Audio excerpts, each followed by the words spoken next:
السلام علیکم ورحمۃ اللہ وبرکاتہ۔ بسم اللہ الرحمن الرحیم، الحمد للہ رب العالمین، وصلی اللہ وسلم وبارک علی عبد اللہ ورسولہ نبینا محمد وعلی آلہ وصحبہ وسلم تسلیما کثیرا۔ اما بعد، اللهم علمنا ما ينفعنا وانفعنا بما علمتنا وزدنا علما وتقا وصلاحا یا رب العالمین۔ رب اشرح لي صدری ويسر لي امری واحلل عقدۃ من لسانی یفقهوا قولی۔ ساری تعریف اللہ تعالیٰ کے لیے ہے جو سارے کائنات کا خالق و رازق و مالک ہے، اور اس کے بعد صلاۃ و سلام ہو ہمارے آخری رسول امام الانبیاء محمد مصطفیٰ صلی اللہ علیہ وسلم کی ذات گرامی پر۔ اللہم صلی وسلم علیہ وعلی آلہ وصحبہ وسلم تسلیما کثیرا۔ محترم سامعین کرام، ہم لوگ انشاءاللہ آج توحید کے مسائل میں اسماء اور صفات کی جو مسائل جو ہم پڑھ رہے تھے پچھلی کلاس میں، اس کو مکمل کریں گے انشاءاللہ تعالی۔ ہم نے پچھلی کلاس میں اللہ کے صفات کے اقسام پڑھے تھے، اور ہم نے اس میں یہ پڑھا تھا کہ اللہ عز و جل کے صفات کے جو اقسام ہیں وہ 3 اعتبارات سے اس کی تقسیم کر سکتے ہیں۔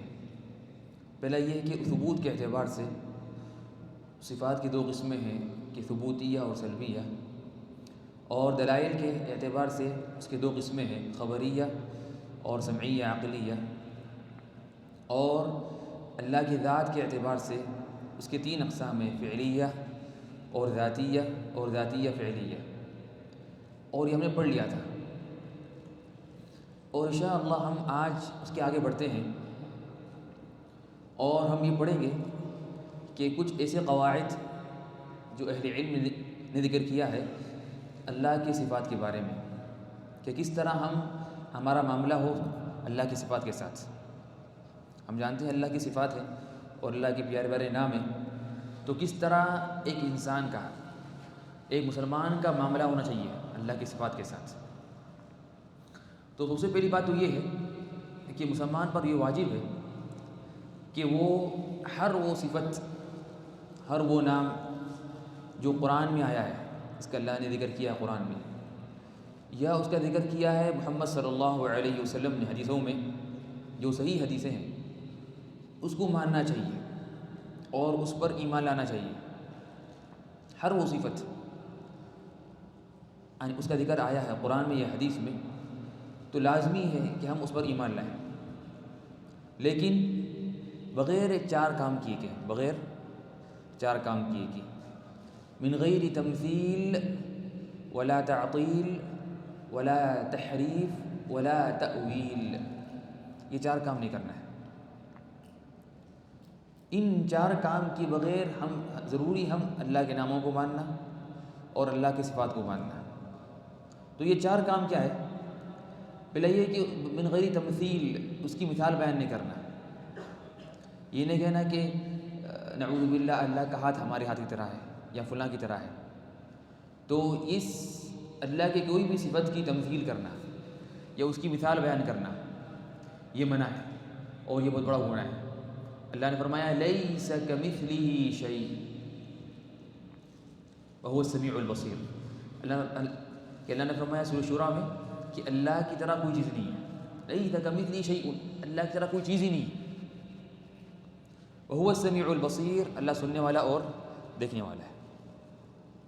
تو یہ ہمیں بالکل جائز نہیں کہ ہم اللہ کی کوئی صفت کی یا کوئی نام کی تمثیل کریں اور کہیں کہ یہ اس طرح ہے، یا اس میں ایسی بات کرنا جو بغیر علم کے کہ ایسے ہوں گے نہیں۔ اگر وہ بات حدیث میں آئی ہے، یعنی ایک حدیث میں ہے کہ اللہ کے ہاتھ کی انگلیاں ہیں، ہاں ہم اس کو مانیں گے، حدیث میں آتا ہے کہ اللہ کے ہاتھ کی انگلیاں ہیں، تو لیکن اس کے آگے جو حدیث میں نہیں ہے اس کا ذکر یا قرآن میں نہیں ہے کہا، اس کے بارے میں ہم نے یہ بات نہیں کرنا۔ اس طرح حدیث میں ہے کہ اللہ کے دونوں ہاتھ سیدھے ہیں، ہاں اس کو بھی مانیں گے اور یہ ہم کہیں گے اور اس پر ایمان بھی لائیں گے، لیکن اس سے آگے نہیں بڑھنا۔ جہاں تک نص ہے، جہاں تک قرآن یا حدیث کی آیت ہے یا حدیث کا جملہ ہے، وہیں ضروری ہم رک جائیں، وہیں کیا کریں، ہم رک جائیں، اس کے آگے نہ بڑھیں۔ اور مومن کا کام یہ ہوتا ہے کہ یقف عند النص، وہ قرآن یا حدیث کے جملے تک اس کی حد ہوتی ہے، اس کے آگے نہیں بڑھتا، اس کے آگے نہیں بڑھتا ہے۔ تو پہلا کام جو نہیں کرنا ہے کہ ہم اس کی اللہ کی تمثیل بیان نہیں کریں گے، اللہ کی کوئی بھی صفت کی اس کی۔ لیکن کوئی کہے کہ نہیں، جو اس میں یہ جو ہے، جو سورہ نحل میں اللہ نے فرمایا کہ للذین لا یؤمنون بالآخرۃ مثل السوء وللہ المثل الاعلی وهو العزیز الحکیم۔ اللہ نے بیان کیا سورہ نحل میں کہ للذین لا یؤمنون بالآخرۃ، کہ وہ لوگ جن کا آخرت پر ایمان نہیں ہے، وہ لوگ جن کا کیا ہے، آخرت پر ایمان نہیں ہے، مثل السوء، ان کی مثال کیا ہے، ایک بری مثال ہے۔ جو آخرت پر ایمان نہیں لاتے کہ ان کی کیا بری مثال ہے، کہ وہ جاہل ہے، کافر ہیں، اور بری مثالیں ہوں گی۔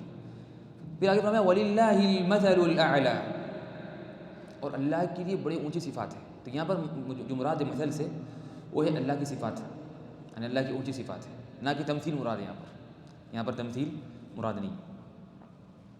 اور لیکن ایک جو قاعدہ ہے جو اہل علم نے استعمال کیا ہے، اور وہ صحیح قاعدہ ہے، کہ ہم اللہ کی تمثیل تو بیان نہیں کریں گے، لیکن یہ کہیں گے کہ صفات میں کہ ہر وہ صفت جو کمال کی صفت ہے، جو کمال اور عزت کی صفت ہے، تو اور برتری کی صفت ہے، جو کسی مخلوق میں ہو سکتی ہے، تو اس کا زیادہ حقدار اللہ تعالیٰ ہے، اس کا زیادہ حقدار اللہ تعالیٰ ہے۔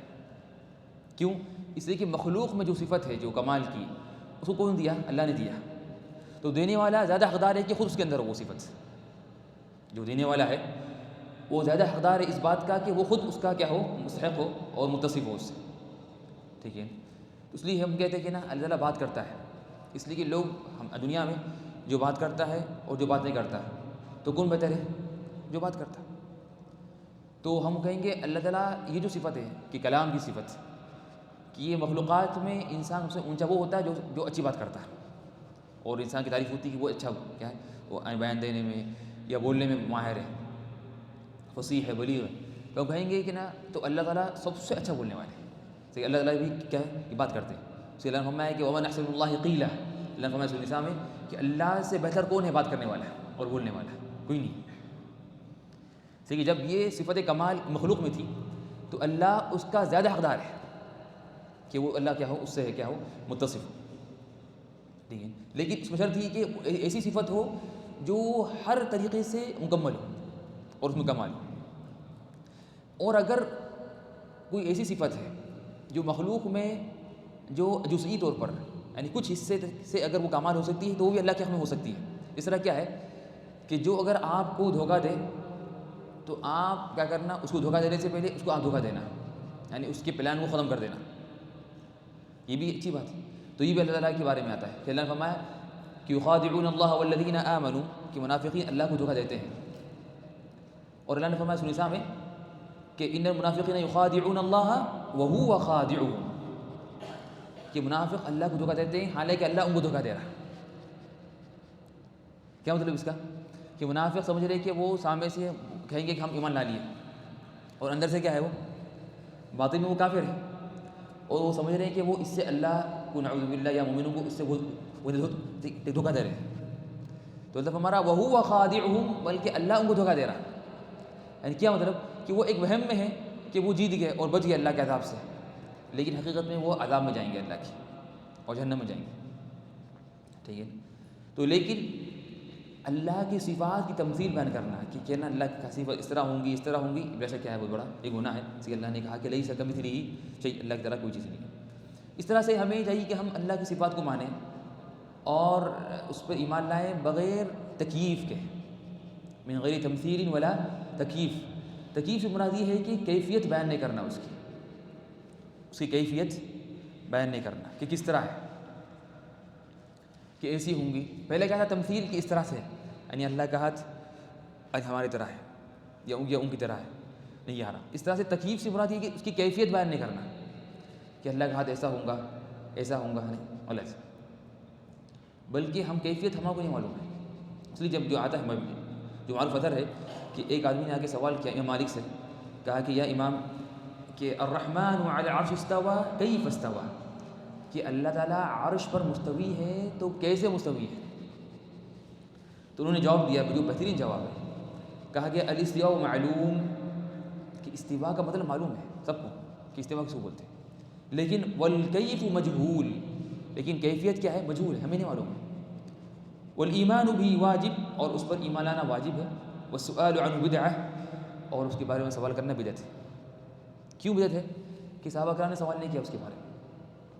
حالانکہ بدعت میں ایک چیز ہے جو بہت اہم چیز ہے کہ بدعت اگر جاننا ہے تو اس کے لیے کہتے ہیں علماء کرام کہ اگر کیا وہ جو چیز ہے جو بدعت ہے، کیا اس کی وجہ موجود تھی صحابہ کرام کے زمانے میں؟ اگر تھی اور پھر نہیں کیا تو یہ پکی بدعت ہے، اس لیے کہ یہ ناممکن ہے کہ وہ چیز کی وجہ بھی ہو پھر اس کو نہ کیا جائے اور وہ بعد کے لوگوں کو معلوم ہو کہ وہ کرنا ضروری تھا، اچھی بات تھی۔ لیکن جو چیز اس زمانے میں تھی نہیں، نہ اس کی وجہ تھی، جیسا کہ کیا ہے یعنی اس زمانے کی جو نئی چیزیں آ گئی ہیں، تو یہ کیا ہے نئی چیزیں اس زمانے میں تھی نہیں، نہ اس کی وجہ تھی، تو پھر ان چیزوں کو کہنا بدعت ہے، غلط ہے۔ کیوں؟ یہ اس زمانے میں تھی نہیں۔ لیکن جو چیزیں اس زمانے میں تھی اور اس کی وجہ بھی تھی، لیکن پھر اس کے بعد یعنی اس کے باوجود بھی اگر صحابہ کرام نے اس کو اگر نہیں کیا تو کیا ہے وہ؟ تو وہ بھی بدعت ہے۔ ابھی جو ہے کہ سوال کرنا اللہ کے صفات کی کیفیت کے بارے میں کہ اللہ کی صفت کی کیفیت کیا ہے، اس کی وجہ کیا تھی صحابہ کرام کے زمانے میں؟ ہاں تھی، انہوں نے سنا ہے، آیتوں کو سنا اور جانا سمجھا، پھر بھی انہوں نے سوال نہیں کیا اس کے بارے میں، تو پھر اس کے بارے میں سوال کرنا بعد میں یہ کیا ہے؟ بدعت ہوں گی۔ یہ کیا ہوں گی؟ یہ بدعت ہوں گی۔ اس طرح سے جو خوشی مناتے ہیں میلاد النبی پر، محمد وسلم کے برتھ ڈے پر، یہ کیا اس کی وجہ تھی محمد وسلم کے زمانے میں؟ ہاں تھی، یعنی اس وقت بھی ان کو محمد وسلم سے محبت تھی، پھر بھی انہوں نے اس کو نہیں منایا اور اس کا جشن نہیں منایا، تو اس سے معلوم ہو کہ کیا ہے؟ یہ نہ بدعت ہے، یہ بدعت ہے۔ اس طرح سے اور جو مسئلہ آتا کہ محمد صلی اللہ علیہ وسلم کی قبر کے پاس آ کے دعا ان سے مانگنا، ان سے دعا کرنا، ہم کہیں گے کہ صحابہ کرام کے زمانے میں تو اس کی بڑی وجہ تھی کہ صحابہ کرام جب محمد صلی اللہ علیہ وسلم کا انتقال ہوا، انتقال ہونے کے بعد سب سے بڑا مسئلہ کیا آیا؟ پہلا مسئلہ کہ خلیفہ کون بنے گا، تو انہوں نے کبھی یہ نہیں کہا کہ چلو ہمارے درمیان اختلاف ہو گیا تو محمد صلی اللہ علیہ وسلم کی قبر سامنے ہی ہے، ان سے پوچھ لیں گے کہ کون بننا خلیفہ۔ انہوں نے ایسا کیا نہیں کیا، تو اس سے معلوم ہوا کہ نا قبر پر جانا یا قبر سے جا کے مانگنا یہ بالکل کیا ہے؟ یہ شرک ہے۔ حالانکہ اس کی وجہ تھی، اس کی وجہ موجود تھی صحابہ کرام کے زمانے میں، تو انہوں نے وہی کہا کہ والسؤال عنہ بدعہ، کہ کیفیت کے بارے میں سوال کرنا بدعت ہے۔ کیفیت کے بارے میں سوال کرنا کیا ہے؟ یہ نہ بدعت ہے۔ تو ہمارا جو ایمان ہونا چاہیے کہ ہم اللہ کے صفات پر ایمان لائیں بغیر کیفیت کے، یہ نہیں کہ کیفیت نہیں ہے اس کی، ہے لیکن ہمیں نہیں معلوم اس کی کیفیت ہے، لیکن ہمیں اللہ نے اس کے بارے میں یہ بیان نہیں کیا، ٹھیک ہے؟ بس ہم کیا کریں گے، اس طرح قرآن میں جو آیا ہم اس پر ایمان لا لیں گے، ہم اس پر کیا کریں گے؟ ایمان لا لیں گے۔ اور یہ بھی کیا ہے؟ حقیقت میں یہ ایک ہمارا امتحان ہے اور ہمارے لیے ایک آزمائش ہے۔ اس لیے اللہ نے سورہ بقرہ میں سب سے پہلے جو صفت بیان کی متقین کی، فرمایا کہ ھدی للمتقین الذین یؤمنون بالغیب، جو غیب پر ایمان لاتے ہیں۔ تو یہ مومنوں کا ایک امتحان یہ بھی ہے کہ اللہ نے ان سے بعض چیزیں غائب کر دی، اس کا علم نہیں دیا اور کہا کہ ایمان لاؤ۔ اب یہ ہمارا امتحان ہے۔ اس کا پکا ایمان ہے انہیں بولتا ہے اللہ جو بولا میں مان لوں گا، اس کا ایمان کمزور ہے بولنے کا نہیں، کیوں؟ اس کی وجہ بیان کرو نہیں، ٹھیک ہے نا؟ لیکن مکمل ایمان کا تقاضا یہ ہے کہ اللہ نے جو بھی کہہ دیا ہم اس کو فوری مان لینا، بغیر سوال کرے گے، بغیر کیا ہے؟ بغیر سوال کرے گے۔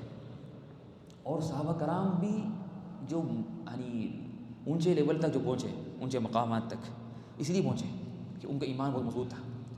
وہ محمد صلی اللہ علیہ وسلم جو کہتے یا قرآن میں جو بھی آیت آتی اس کو فوری مان لیتے۔ اس لیے صحابہ کرام میں سے ایک نے فرمایا کہ ابو بکر رضی اللہ عنہ جو سب سے بڑے صحابی ہیں اور ایمان سب سے اونچے ہیں، انہوں نے کہا کہ نا کہ ابو بکر رضی اللہ عنہ ہم سے روزے اور نمازوں کی وجہ سے آگے نہیں بڑھے ہیں، یہ نہیں کیونکہ نماز بہت زیادہ تھی یا روزے بہت زیادہ تھے، لیکن فرمایا کہ وہ ہمارے سے آگے بڑھے کس لیے؟ بِشَيْءٍ وَقَرَ فِي الْقَلْبِ، وہ چیز سے جو ایک بات ان کے دل میں آگے بیٹھ گئی تھی۔ جب کافروں نے آ کے کہا کہ ابو بکر رضی اللہ عنہ آپ کے ساتھی کہہ رہے ہیں کہ وہ ایک ہی رات میں مکہ سے کہاں گئے؟ وہ فلسطین گئے اور مسجد اقصیٰ گئے، وہاں نماز بھی پڑھائی، پھر وہاں سے 7 آسمان میں گئے، جنت کا بھی سیر کیا اور جہنم کی سیر کی، پھر واپس بھی آ گئے ایک ہی رات میں. تو انہوں نے سمجھا کہ اب تو ابو بکر رضی اللہ عنہ مان لیں گے کہ کیا ہے، نعوذ باللہ یہ جھوٹے ہیں یا غلط بولتے ہیں. لیکن کیا جواب دیا انہوں نے؟ کہا کہ اگر یہ محمد نے کہا تو صحیح کہا اور سچ کہا صلی اللہ علیہ وسلم. تو اس لیے ان کا لقب پڑ گیا کہ وہ کیا صدیق ہے. تو یہ جو ایمان تھا صحابہ کرام کے دل میں، یہی ایمان کی وجہ سے وہ آگے بڑھے اور ان کا مقامات میں نہ اونچے ہوئے. تو مومن کا کام یہ ہے کہ وہ کیا کرے، جو بھی اللہ کی صفت ہے جو آتی ہے قرآن حدیث میں، اس کو فوری مان لے بغیر اس کے سوال کرے کہ اس کی کیفیت کیا ہے، اس کی کیا ہے کیفیت کیا ہے. اس طرح سے اور اس میں علماء نے 2 قاعدے بیان کیے ہیں کیفیت کے بارے میں. 2 جو قاعدے اگر کوئی سمجھ جائے تو انشاءاللہ اس کا مسئلہ حل ہو جائے گا. پہلا قاعدہ یہ ہے کہ کہتے ہیں کہ القول فی الصفات کالقول فی الذات، کہ صفات کے بارے میں بات کرنا یہ ذات میں بات کرنے کے برابر ہے. اب اللہ کی ذات ہے نہیں ہے، یہ سب مانتے ہیں اللہ کی ذات ہے. تو اللہ کی ذات کیسی ہے؟ کیا اس کے بارے میں کوئی بات کرتا؟ نہیں کرتا. اسی کہ ہم جانتے ہیں کہ اللہ کی ذات ہے، لیکن وہ سب مانتے ہیں. اور جو اللہ کی ذات کو نہ مانے وہ تو کافر ہی ہے. تو اللہ کی ذات ہے، اللہ ہے، لیکن اللہ کیسے ہے؟ کوئی یہ بات کرتا اور کوئی پوچھتا؟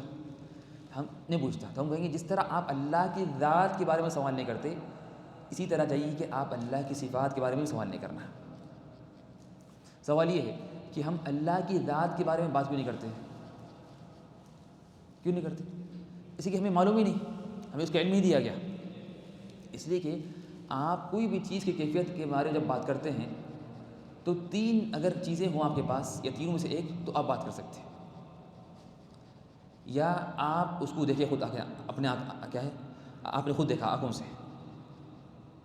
یا آپ کو اس کی کیفیت بیان کی گئی، یہ سیکنڈ چیز ہے. یا تھرڈ چیز، یا آپ کو اس سے کہا گیا کہ نا وہ چیز اس طرح سے ہے، یعنی وہ جو چیز کے بارے میں جو بات کر رہا ہوں وہ اس طرح کی ہے، جو اس سامنے موجود ہے، اس کی مثال بیان کی جائے کہ یہ جو سامنے آپ کی جو چیز ہے نا یہ چیز اسی طرح ہے. اور اللہ کے بارے میں ہمیں یہ تینوں بھی نہیں معلوم ہے. نہ ہم نے اللہ کو دیکھا ہے اپنے آنکھوں سے، نہ اللہ نے اپنے بارے میں ہمیں ذکر کیا کہ میں کس طرح ہوں، ذات کے بارے میں ذکر نہیں کیا، نہ ہم نے اللہ کی طرح کوئی چیز دیکھی ہے. تینوں بھی نہیں ہے. تو اس لیے ہمیں بالکل حق نہیں کہ ہم بات کرنا اللہ کے بارے میں، اللہ کی ذات کی کیفیت کے بارے میں. تو جس طرح ہمیں حق نہیں ہے کہ ہم بات کریں اللہ کے ذات کے بارے میں، اسی طرح چاہیے کہ ہم بھی اللہ کی صفات کے بارے میں بات نہیں کر رہے ہیں. اسی کہ وہ اس سے معاملہ ہے. تو جو قاعدہ کیا ہے، القول فی الصفات کالقول فی الذات، کہ صفات کے بارے میں بات کرنا یہ ذات کے بارے میں بات کرنے کے برابر ہے. جس طرح ہم ذات کے بارے میں ہم بات نہیں کرتے، اس طرح سے کیا ہے صفات کے بارے میں ہم بات نہیں کریں. ٹھیک ہے. اور اس طرح سے یہ پہلا قاعدہ ہے. اور دوسرا جو اہم قاعدہ یہ ہے کہ وہ جو کہ فرماتے ہیں علم کہ القول فی الصفات کالقول فی بعض الاخر، کہ ایک صفت میں بات کرنا یہ باقی صفات میں بات کرنے کے برابر ہے. کیا مطلب؟ کہ اللہ کے کچھ ایسے صفات ہیں جس کے بارے میں ہم بات نہیں کرتے، اس حال کے سب مانتے ہیں. وہ کیا ہے کہ اللہ تعالیٰ دیکھتا ہے اور سنتا ہے. سارے مسلمان مانتے ہیں اللہ دیکھتا بھی ہے، اللہ سنتا بھی ہے. لیکن کبھی کسی نے کہا کہ اللہ کیسا دیکھتا ہے؟ یہ ناممکن ہے کہ اللہ تعالیٰ ایک ساتھ سب کو دیکھ رہا. تو اللہ کے کیا ہوں گے، کیسے آنکھ ہوں گے؟ کوئی بات کرتے، سارے بات نہیں کرتے. اس طرح سے اللہ تعالیٰ سنتا بھی ہے. اللہ ون ٹائم سب کو سنتا ہے، بیک وقت. تو کبھی کوئی یہ کوئی مسلمان یہ بولتا نہیں ہے کہ نا کس طرح اللہ سنتا ہے سب کے ساتھ، سب کو سنتا ہے ایک ساتھ. تو جس طرح آپ نے اللہ کی کچھ صفات میں تو مان لیا بغیر کیفیت طلب کرے گے، تو آپ چاہیے کہ آپ باقی صفات بھی اسی ماننا. لیکن آپ کیا کر رہے، ایک صفت میں مان لے رہے بغیر کیفیت طلب کرے گے، لیکن باقی صفات میں بول رہے نہیں اللہ کا ہاتھ کیسا ہو سکتا. ہم کہیں نہیں، دونوں سیم، دونوں بھی اللہ کی صفت ہے اور دونوں نے اللہ نے بیان کیا. اس نے کہا کہ اللہ تعالیٰ سننے والا ہے، دیکھنے والا ہے، وہی اللہ نے کہا کہ اللہ کو ہاتھ ہے. وہی اللہ نے ہمیں، وہی قرآن میں ہے، وہی حدیثوں میں ہے. تو آپ ایک صفت کو تو مان لے رہے بغیر کیفیت کے، بغیر کیفیت طلب کریں گے، اور ایک میں نہیں مان رہے، تو یہ تو غلط ہے. یا تو سب کو نہ مانو یا سب کو مانو، ٹھیک ہے نا. تو یہ ہونا چاہیے. تو اس لیے اسے ہم جانتے ہیں کہ جو بہت سے جو اشاعرہ ہے یا جو ماتریدیہ ہے وہ لوگ صرف 7 کو مانتے ہیں. 7 صفات ان کا جو قاعدہ ہے، ان لوگوں کے پاس جو عقیدہ ہے کہ ہم 7 صفات کو مانتے ہیں کہ اللہ کی سمع بصر، اللہ دیکھتا ہے سنتا ہے بات کرتا ہے، اللہ کا ارادہ ہے، اللہ کی قوت ہے، اللہ زندہ ہے، حیات ہے اللہ کی قدرت مطلق ہے. یہ 7 کو مانتے ہیں، باقی کو نہیں مانتے. اور وہ یہ بولتے کہ باقی کو اگر مانیں گے تو اس سے تشبیہ لازم آئیں گی. کیا مطلب اس سے تشبیہ لازم آئیں گی؟ وہ لوگ بولتے کہ اگر ہم نے کہا کہ اللہ کا ہاتھ یا کوئی بھی صفت ہے، اس سے یہ بات لازم آتی کہ یعنی اللہ کا ہاتھ ہمارے طرح ہے، اور یہ غلط ہے. ہم کہیں گے اگر آپ اس طرح کہہ رہے ہیں تو پھر یہ بات کہو، یہی سیم بات کہو اللہ کے سننے میں بھی کہو کہ اللہ بھی سنتا نہیں. کیوں؟ اگر ہم نے کہا کہ اللہ سنتا ہے تو اور ہم بھی سنتے ہیں تو اس سے تشبیہ لازم آ رہی پھر کہ نا یعنی ہمارا سننا بھی اللہ کا سننا برابر ہے. وہ کہتے نہیں، وہ وہاں پر کہتے کہ نہیں، اللہ بھی سنتا ہے، ہم بھی سنتے ہیں، لیکن اللہ کا سننا الگ ہے اور ہمارا سننا الگ ہے.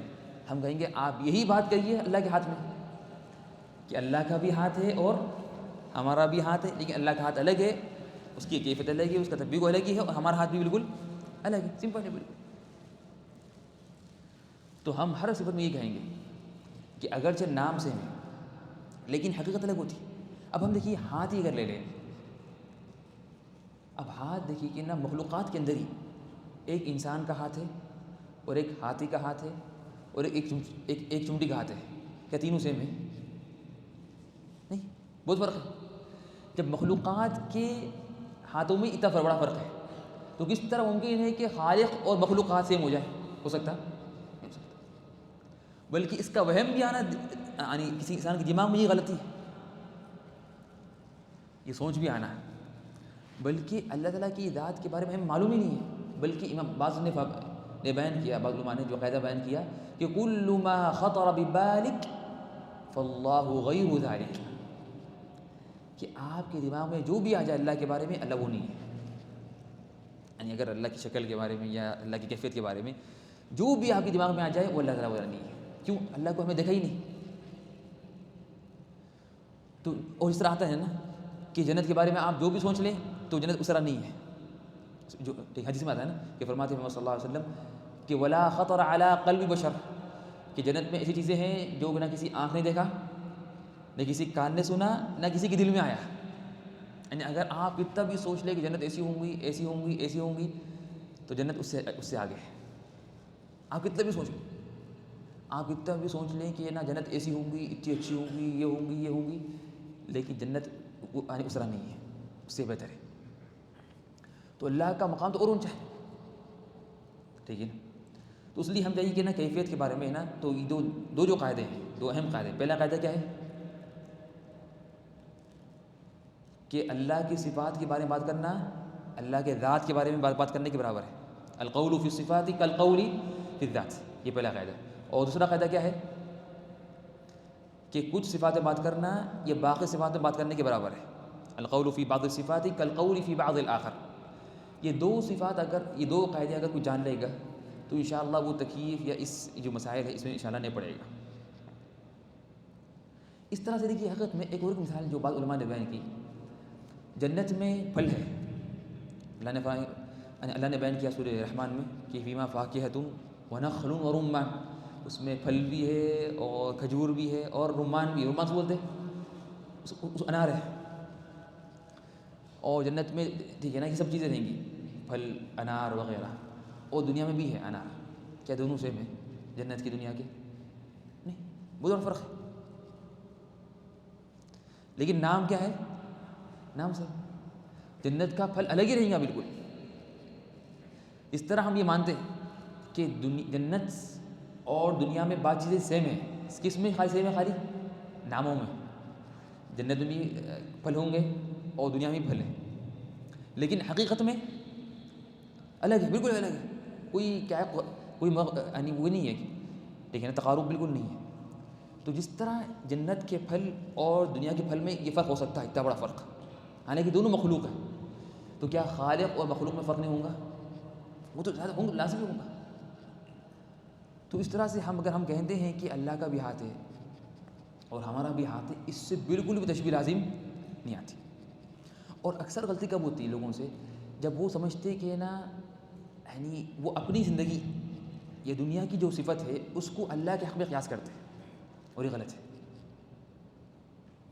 بعض نے کہا کہ اللہ بات نہیں کرتا، جو اشاعرہ وغیرہ یہ وہ ہے معتزلہ، جو معتزلہ ہے انہوں نے کہا کہ اللہ بات نہیں کرتا، بالکل بات نہیں کرتا. کہا کہ کیوں؟ بات کرنا، بات کے لیے ضروری ہے زبان ہو اور دانت ہو، حلق ہو، اس کی بغیر بات نہیں ہوتی. تو بولے اللہ بات نہیں کرتا. ان لوگ کیا کیے کہ دنیا میں دیکھے کہ دنیا میں کوئی بھی جو بات کرتا، چاہے انسان ہو جانور ہو، اگر زبان سے بات کرتا ہے نا، زبان سے ہی بات، زبان ہے، دانت وغیرہ ہے، تو انہوں نے قیاس کیا مخلوق کو خالق پر، اور یہ غلط ہے. لیکن اب جب زمانہ آگے بڑھا تو ان کو معلوم ہوا کہ نہیں، معلوم ہوا کہ نا بغیر زبان کی بات ہو سکتی ہے. جب نئی ٹیکنالوجی آئی تو اب دیکھتے ہیں کہ نا ابھی موبائل سے آواز نکل رہی ہے، آتی ہے بات، کیا موبائل کی زبان ہے؟ نہیں، ٹھیک ہے نا. تو لیکن اس زمانے میں ان لوگوں کو نہیں معلوم تھا، کہ ان لوگوں کو یہ سمجھ میں نہیں تھا، سوچ میں نہیں تھا لوگوں کے کہ نا کوئی آواز آئے بغیر زبان کی. تو انہوں نے کہا دیا کہ نہیں، اللہ تعالیٰ بات نہیں کرتا، اللہ بات نہیں. تو ہم کہیں گے نا سب سے بڑی غلطی جو ہوتی، جو اکثر جو صفات کا انکار کرتے، اس کی وجہ یہ ہوتی کہ وہ لوگ اپنی زندگی کو اللہ پہ قیاس کرتے ہیں، اور یہ بڑی غلطی ہے. آپ کس طرح اپنی زندگی، اپنی جسم کو اللہ پہ قیاس کر رہے ہیں، یہ بھی بڑی غلطی ہے. اللہ کی ذات بالکل الگ ہے، اللہ کی ذات بالکل کیا ہے؟ الگ ہے. اسی بات کیا بولتے ہیں اللہ تعالیٰ عرش پر نہیں ہے. کیوں؟ ایسے اگر ہم کرسی پہ بیٹھے تو اس طرح ہوتا، ہم کہیں گے نہیں، یہ آپ اپنی بات اللہ پہ کیوں لگا رہے ہیں؟ آپ اپنی بات کو فٹ کرنا چاہ رہے ہیں اللہ پر. پھر بول رہے تھے، پھر آپ سب سے پہلے غلطی کیا کر رہے ہیں؟ پہلی جو غلطی ہو رہی ہے کہ نا وہ لوگ اپنی بات، مخلوق کی جو صفت ہے اس کو اللہ پہ لگا رہے ہیں اور اللہ پہ فٹ کر رہے ہیں. پھر کہہ رہے کہ نا، پھر کہنا ختم وہ نہیں ہے، اللہ تعالیٰ کیا عرش مستوی نہیں ہے، اللہ کا ہاتھ نہیں ہے. تو غلطی پہلے کیا کر رہے ہیں لوگ، کہ وہ لوگ سمجھ رہے کہ اللہ بھی ہمارے طرح ہے، اور جو لوازمات ہم پر ہوتے وہ اللہ پر بھی ہوتے. یہ غلطی، یہ ہوتا، ٹھیک ہے نا. اس لیے ہمارا عقیدہ کیا ہے کہ اللہ تعالیٰ نازل ہوتا ہے ہر رات میں پہلے آسمان پر، یہ ہمارا عقیدہ ہے. اور حدیث میں یہ فرماتے ہیں صلی اللہ علیہ وسلم، اللہ تعالیٰ ہر رات کے آخری حصے میں نازل ہوتا ہے پہلے آسمان پر.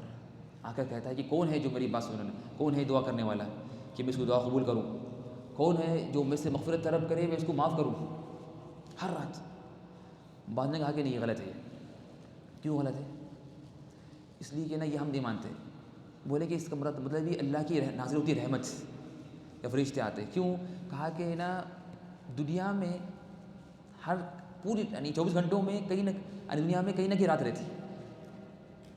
اگر یہاں رات ہے تو پھر ایک رات کا حصہ امریکہ میں ہو رہا، پھر اس کے بعد کہیں جگہ ہوتا. تو وہ بولے اگر ہم وہ لوگ سمجھیں گے نا، اگر ہم مان لیے ایسی بات تو اس کا مطلب ہمیشہ کرتا بس پہنچی رہتا. کیوں؟ کوئی نہ کوئی وقت میں دنیا میں کہیں نہ کہیں جگہ رات رہتی ہے نہیں یقین یہ. تو وہ بولے ختم. تو اس سے کا مطلب کیا ہے کہ اللہ تعالیٰ نازل نہیں ہوتا. کیوں؟ اگر ہم یہ بولیں گے تو اس کا مطلب یہ ہوگا کہ لازم یہ آئیں گا کہ اللہ ہمیشہ نیچے رہتا، کہ دنیا میں کہیں نہ کہیں اس وقت وہ رات کا حصہ رہتا. کبھی یہاں پر ہے تو کبھی آسٹریلیا میں ہے، کبھی امریکہ میں ہے، کبھی رشیا میں، تو کبھی نیچے ہے. ہم کہیں گے یہ آپ نے اپنی مخلوق کی بات لگا دی، یہ غلطی، یہ غلطی. اسی طرح سے یعنی ہم کہیں گے اگر کوئی یہ کہے کہ اللہ تعالیٰ یعنی ہم دنیا میں کیا کر سکتے ہیں، ہماری جو نظر ہے، ہم میں اگر یہاں دیکھ رہا ہوں تو میں یہاں نہیں دیکھ رہا ہوں. اگر میں سامنے دیکھ رہا ہوں تو میں لیفٹ کو نہیں دیکھ رہا ہوں اور نہ رائٹ کو دیکھ رہا ہوں. لیکن اللہ کی نظر ہر ایک پر ہے ایک ساتھ. اگر کوئی بولے کہ نہیں یہ سب سکتا ہے، اللہ سامنے دیکھ رہا یا رائٹ کو دیکھ رہا، لیفٹ کو دیکھ رہا، یا اوپر دیکھا کہ نہیں، بولیں گے نہیں، یہ ہماری چیز ہے یہ کہ ہم اگر ایک جگہ دیکھیں تو کوئی اور جگہ دیکھنا مشکل ہے ہمارا. لیکن کیا یہ بات اللہ پہ فٹ ہوتی؟ نہیں ہوتی.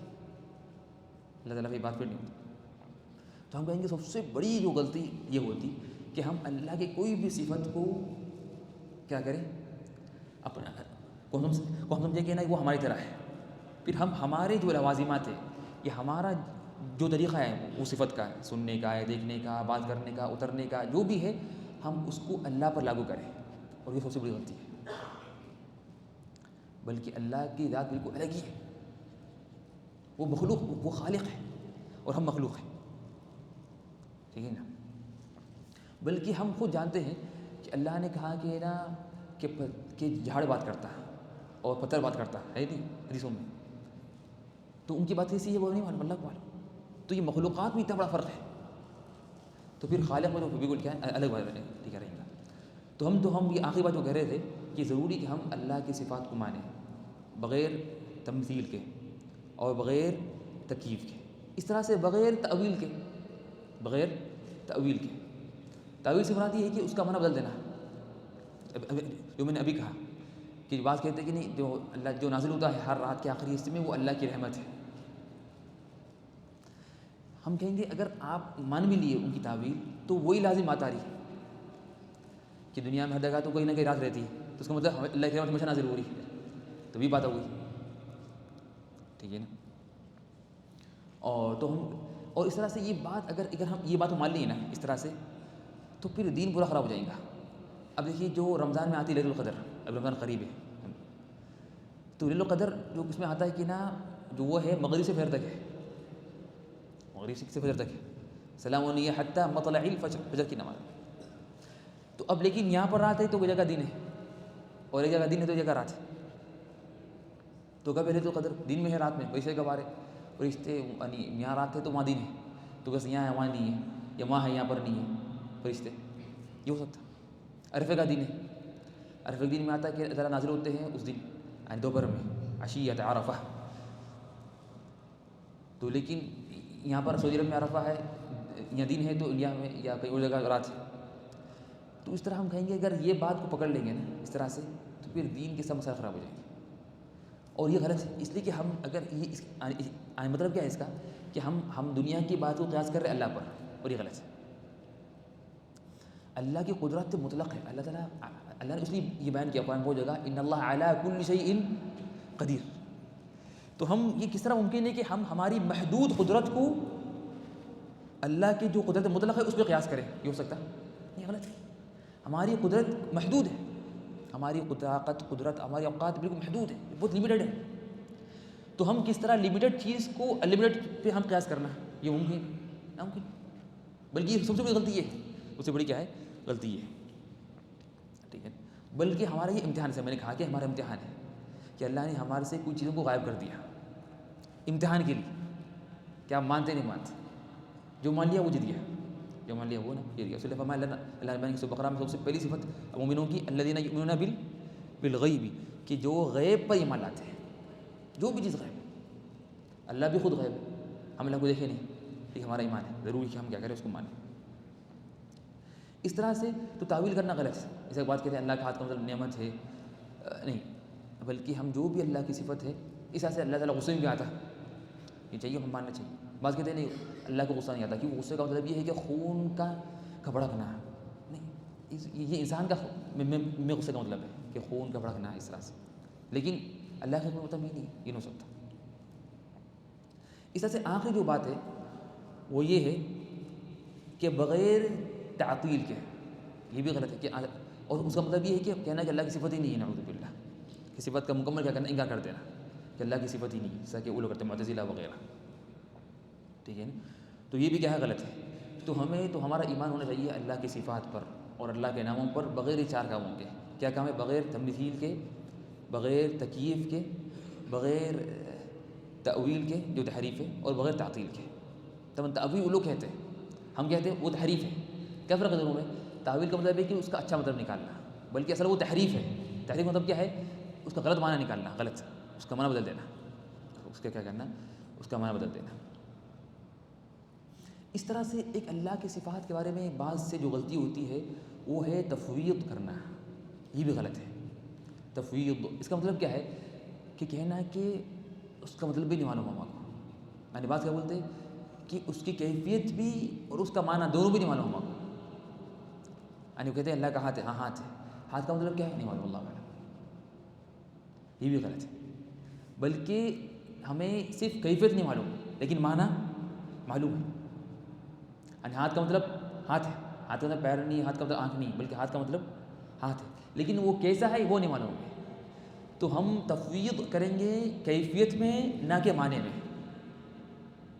اہل سنت کیا کرتے؟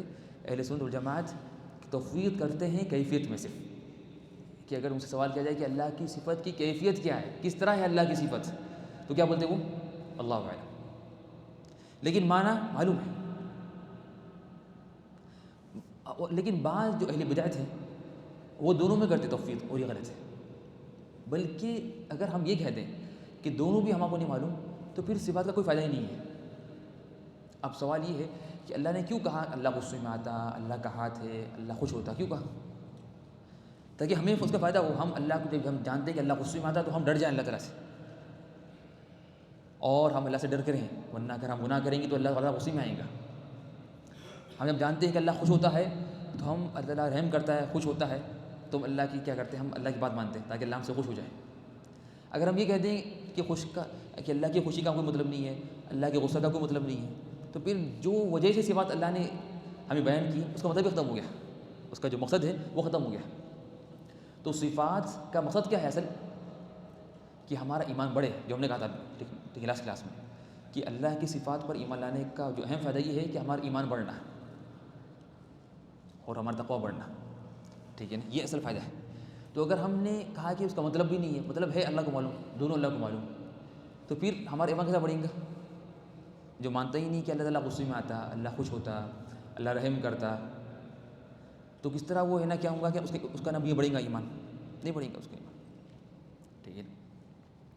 تو تفویض معنی میں ہے یا کیفیت میں ہے یا دونوں میں ہے؟ تفویض ہوگی صرف کیفیت میں صرف. یعنی کیا مطلب؟ تفویض کا مطلب ہے کہ ہمیں نہیں معلوم، یعنی اللہ کے سپرد کر دینا. اللہ نے فرمایا سورہ غافر میں وَأُفَوِّضُ أَمْرِي إِلَى اللَّهِ، اور میں اپنا کام سپرد کر رہا ہوں اللہ کے وہاں، اللہ کے ہاں. تو تفویض کا مطلب ہوتا ہے کہ سپرد کر دینا، یعنی کہنا ہی نہیں معلوم. تو ہم کیا بولیں گے؟ ہمیں کیا نہیں معلوم ہے؟ صرف کیفیت نہیں معلوم ہے، لیکن معنی معلوم ہے. یعنی استوا کا مطلب ہے کہ ہاں نہیں اللہ مستوی عرش پر بیٹھا ہوا ہے. عرش یعنی بعض سلف نے کہا کہ استوا کا مطلب جلوس ہے، قعود ہے. ہم کہیں گے ہاں اللہ تعالیٰ بیٹھتا ہے، لیکن کیسے بیٹھتا ہے، کیا کرتا، ہم اس کا ہمیں علم نہیں. ٹھیک ہے نا. تو یہ کیا ہے؟ تو یہ کچھ اللہ کی صفات کے بارے میں کچھ قواعد ہیں. اس طرح سے نا اور بھی کچھ اس میں کچھ باتیں ہیں، لیکن میں چاہوں گا کہ نا اس سے پہلے کہ ہم کچھ ایسی صفات پڑھیں یہاں پر جو ذکر ہیں یہاں پر کتاب میں، کہ جو اللہ کی کچھ صفات ہیں. اور اسے میں نے کہا تھا لاسٹ کلاس میں بھی کہ اصل جو ہمیں چیز پڑھنا ہے اللہ کی صفات میں، کہ وہ خود صفات پڑھنا ہے کیا. ایک تو یہ ہے کہ ہم اس کے بارے میں پڑھ رہے ہیں کہ اس کے قواعد کیا ہے، کیا کرنا ہے کیا نہیں کرنا ہے، لیکن سب سے اصل کام کیا ہے کہ خود صفات پڑھنا. وہ ہے کہ اللہ کی صفات، اللہ کی کون سی صفات آئی ہیں قرآن حدیث میں، وہ ایک ایک پڑھنا، ایک ایک کو لے کر پڑھنا، اس کا مطلب سمجھنا، اور اس سے ہماری زندگی میں کیا فائدہ آئیں گا وہ دیکھنا. اور یہ بڑی غلطی ہوں گی کہ ہم صرف صفات کے قواعد پڑھ لیں لیکن صفات ہی نہ پڑھیں. یہ بڑی غلطی ہے. جیسے کوئی کیا کر رہا ہے کہ نا کوئی گرامر پورے پڑھ لیا لیکن انگلش بات نہیں کر رہا، فائدہ ہے اس کا؟ نہیں. آپ گرامر سیکھے کیوں؟ انگلش بات کرنے کے لیے، تاکہ اچھی بات کرنے کے لیے. لیکن آپ گرامر فل سیکھ لیے، پورے گرامر کے رولس اس کے جو بھی ہے پورے وہ ناؤن وغیرہ پرو ناؤن سب ہر چیز سیکھ لی، لیکن آپ انگلش بات ہی نہیں کر رہے. ہم مجھے فائدہ کیا سیکھی؟ قواعد پڑھے جاتے تاکہ پریکٹیکل اس کو عمل کرنا. یعنی جیسا کہ ٹریفک رولس بھی آپ پڑھتے ہیں، کیوں پڑھتے ہیں؟ تاکہ جب گاڑی چلائے تو صحیح سے اس کو فالو کرنا. لیکن آپ ٹریفک رولس یاد کر لی پھر گاڑی چلا رہے ہیں تو فائدہ نہیں. ٹھیک ہے نا. تو ہم قواعد پڑھے اس لیے تاکہ ہم خود پڑھنا پھر آگے بڑھنا. یہ پہلا اسٹیپ ہو گیا. اصل اب مین اسٹیپ کیا ہے کہ اب آگے بڑھ کے صفات پڑھنا اللہ کی، قرآن کھولنا، حدیثیں کھول کے دیکھنا کہ کون سی صفات ہے اللہ کی آیتوں کی، ہر صفت پڑھنا. اور اللہ نے بیان کیا اسی لیے نا. کیوں بیان کیا اللہ نے صفات قرآن میں؟ اسی لیے تاکہ ہم اس کو غور کریں، اس کو سمجھیں. جب ہم غور کریں گے سمجھیں گے تو پھر ہماری زندگی میں اس کا اثر ہوگا، فائدہ ہوگا، ہمارا ایمان بڑھے گا، تقویٰ بڑھے گا. تو اس لیے نا یعنی عقیدہ صرف یہ کتابوں کے حد تک نہیں ہے. عقیدے کا اصل تقاضا ہماری پریکٹیکل عمل سے بھی ہے. یعنی اس لیے کہ ہم دیکھتے ہیں کہ بعض بولتے ہیں میں عقیدے میں پکا ہوں، ایک دم بالکل عقیدے میں ماہر ہوں، ایک دم میرا بالکل عقیدے کی کتابیں پوری یاد بھی ہے میرے کو، لیکن تھوڑی بیماری آتی ہے سب سے پہلے فون کریں ایمبولینس کو، اللہ کو بھول گئے. یہ عقیدہ ہے آپ کا؟ یہ عقیدہ نہیں. عقیدے کا تقاضا یہ ہے کہ پریکٹیکل طور پر اثر ہونا، کہ آپ کو کوئی مصیبت آئے، چھوٹی ہو بڑی ہو کوئی بھی ہو، اس سے پہلے آپ کو اللہ یاد آئے. یہ عقیدہ ہے. لیکن آپ عقیدے کی کتابیں پڑھ لی، سب پڑھ لیے، لیکن پھر آپ کے دل میں دنیا اللہ کی محبت نہیں ہے، اللہ کا ڈر نہیں ہے، بلکہ دنیا میں مال کی محبت بھری ہوئی ہے اور لوگوں کی محبت ہے، اور کوئی کام کرنا ہے تو آپ کو سب سے پہلے یاد آ رہا ارے میرا فلاں ہو، ارے واسطہ ہے وہاں پر، فلاں سے میری ملاقات ہے، ان سے ملاقات ہے، انہوں کام کر دیں گے نہیں، پھر اللہ تعالیٰ کہاں گے؟ آپ کو جو عقیدہ ہے کہ ہر کام اللہ کرنے والا ہے، تو سب سے پہلے آپ کو ہر کام میں کون یاد آئے؟ اللہ یاد آئے، یہ عقیدہ ہے، ٹھیک ہے نا؟ تو اس لیے ہم کیا کریں گے، یہاں پر کچھ ایسی صفات پڑھیں گے انشاءاللہ جو اللہ نے ذکر کی قرآن میں یا حدیثوں میں، اور اس کا ہم پر کیا فائدہ ہوتا ہے۔ پہلے ایک ہے کہ اللہ کی صفت ہے رزق دینا اور قوت، یہ اللہ کی صفت ہے۔ اللہ فرمائے سورۃ الذاریات میں ان اللہ هو الرزاق ذو القوۃ المتین، اللہ رزاق ہے اور قوت المتین، اور ذرا قوت والا بھی ہے۔ تو یہاں پر اللہ نے اس آیت میں 3 صفات بیان کی، ایک رزاق، قوت والا اور متین، اور تینوں کا مطلب کیا ہے؟ رزاق تو زیادہ کیا ہے، رزق دینے والا، یہ صيغہ مبالغہ ہے، ایک ہے رازق رزق دینے والا، ایک ہے رزاق زیادہ دینے والا، یعنی فاعل بولتے کرنے والا، فعال زیادہ کرنے والا۔ اللہ نے فرمایا کہ نا فعال لما یرید، اللہ جو چاہے کر سکتا ہے، تو یہ اللہ کا کیا ہے؟ اللہ کا ایک نام ہے رزاق۔ اور ہم نے یہ بات پہلے بھی کہی تھی کہ اللہ کے ہر نام میں ایک صفت ہے، اللہ کے ہر نام میں کیا ہے؟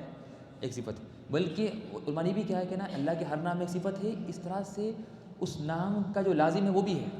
کیا مطلب؟ کہ اللہ تعالیٰ کو نیند نہیں آتی پڑتا، ٹھیک ہے نا؟ یعنی اللہ تعالیٰ حی ہے، اللہ کا نام ہے حی، زندہ ہے، تو اس میں ایک صفت یہ ہے اللہ کی، اللہ تعالیٰ زندہ ہے، اور اس کے اندر ایک اس کی لازم صفت کیا ہے کہ اللہ کو نیند نہیں آتی، اسی کی نیند بھی کیا ہے؟ ایک چھوٹی موت ہے، اور اللہ کی حیات مکمل حیات ہے، حیات کاملہ ہے۔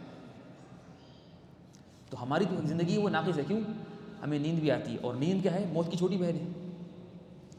تو جب ہم مان لیے اللہ تعالیٰ زندہ ہے، حیا ہے، اللہ حی ہے، اللہ لا الہ الا هو الحی القیوم، تو حیات کا تقاضا یہ ہے کہ حی میں ایک اللہ کی صفت حیات تھی، اللہ حی زندہ ہے، اس طرح سے اس کی ایک لازم صفت کیا آتی کہ وہ یہ آتی کہ نا کہ اللہ تعالیٰ کیا ہے کہ اللہ تعالیٰ کو نہیں آتی۔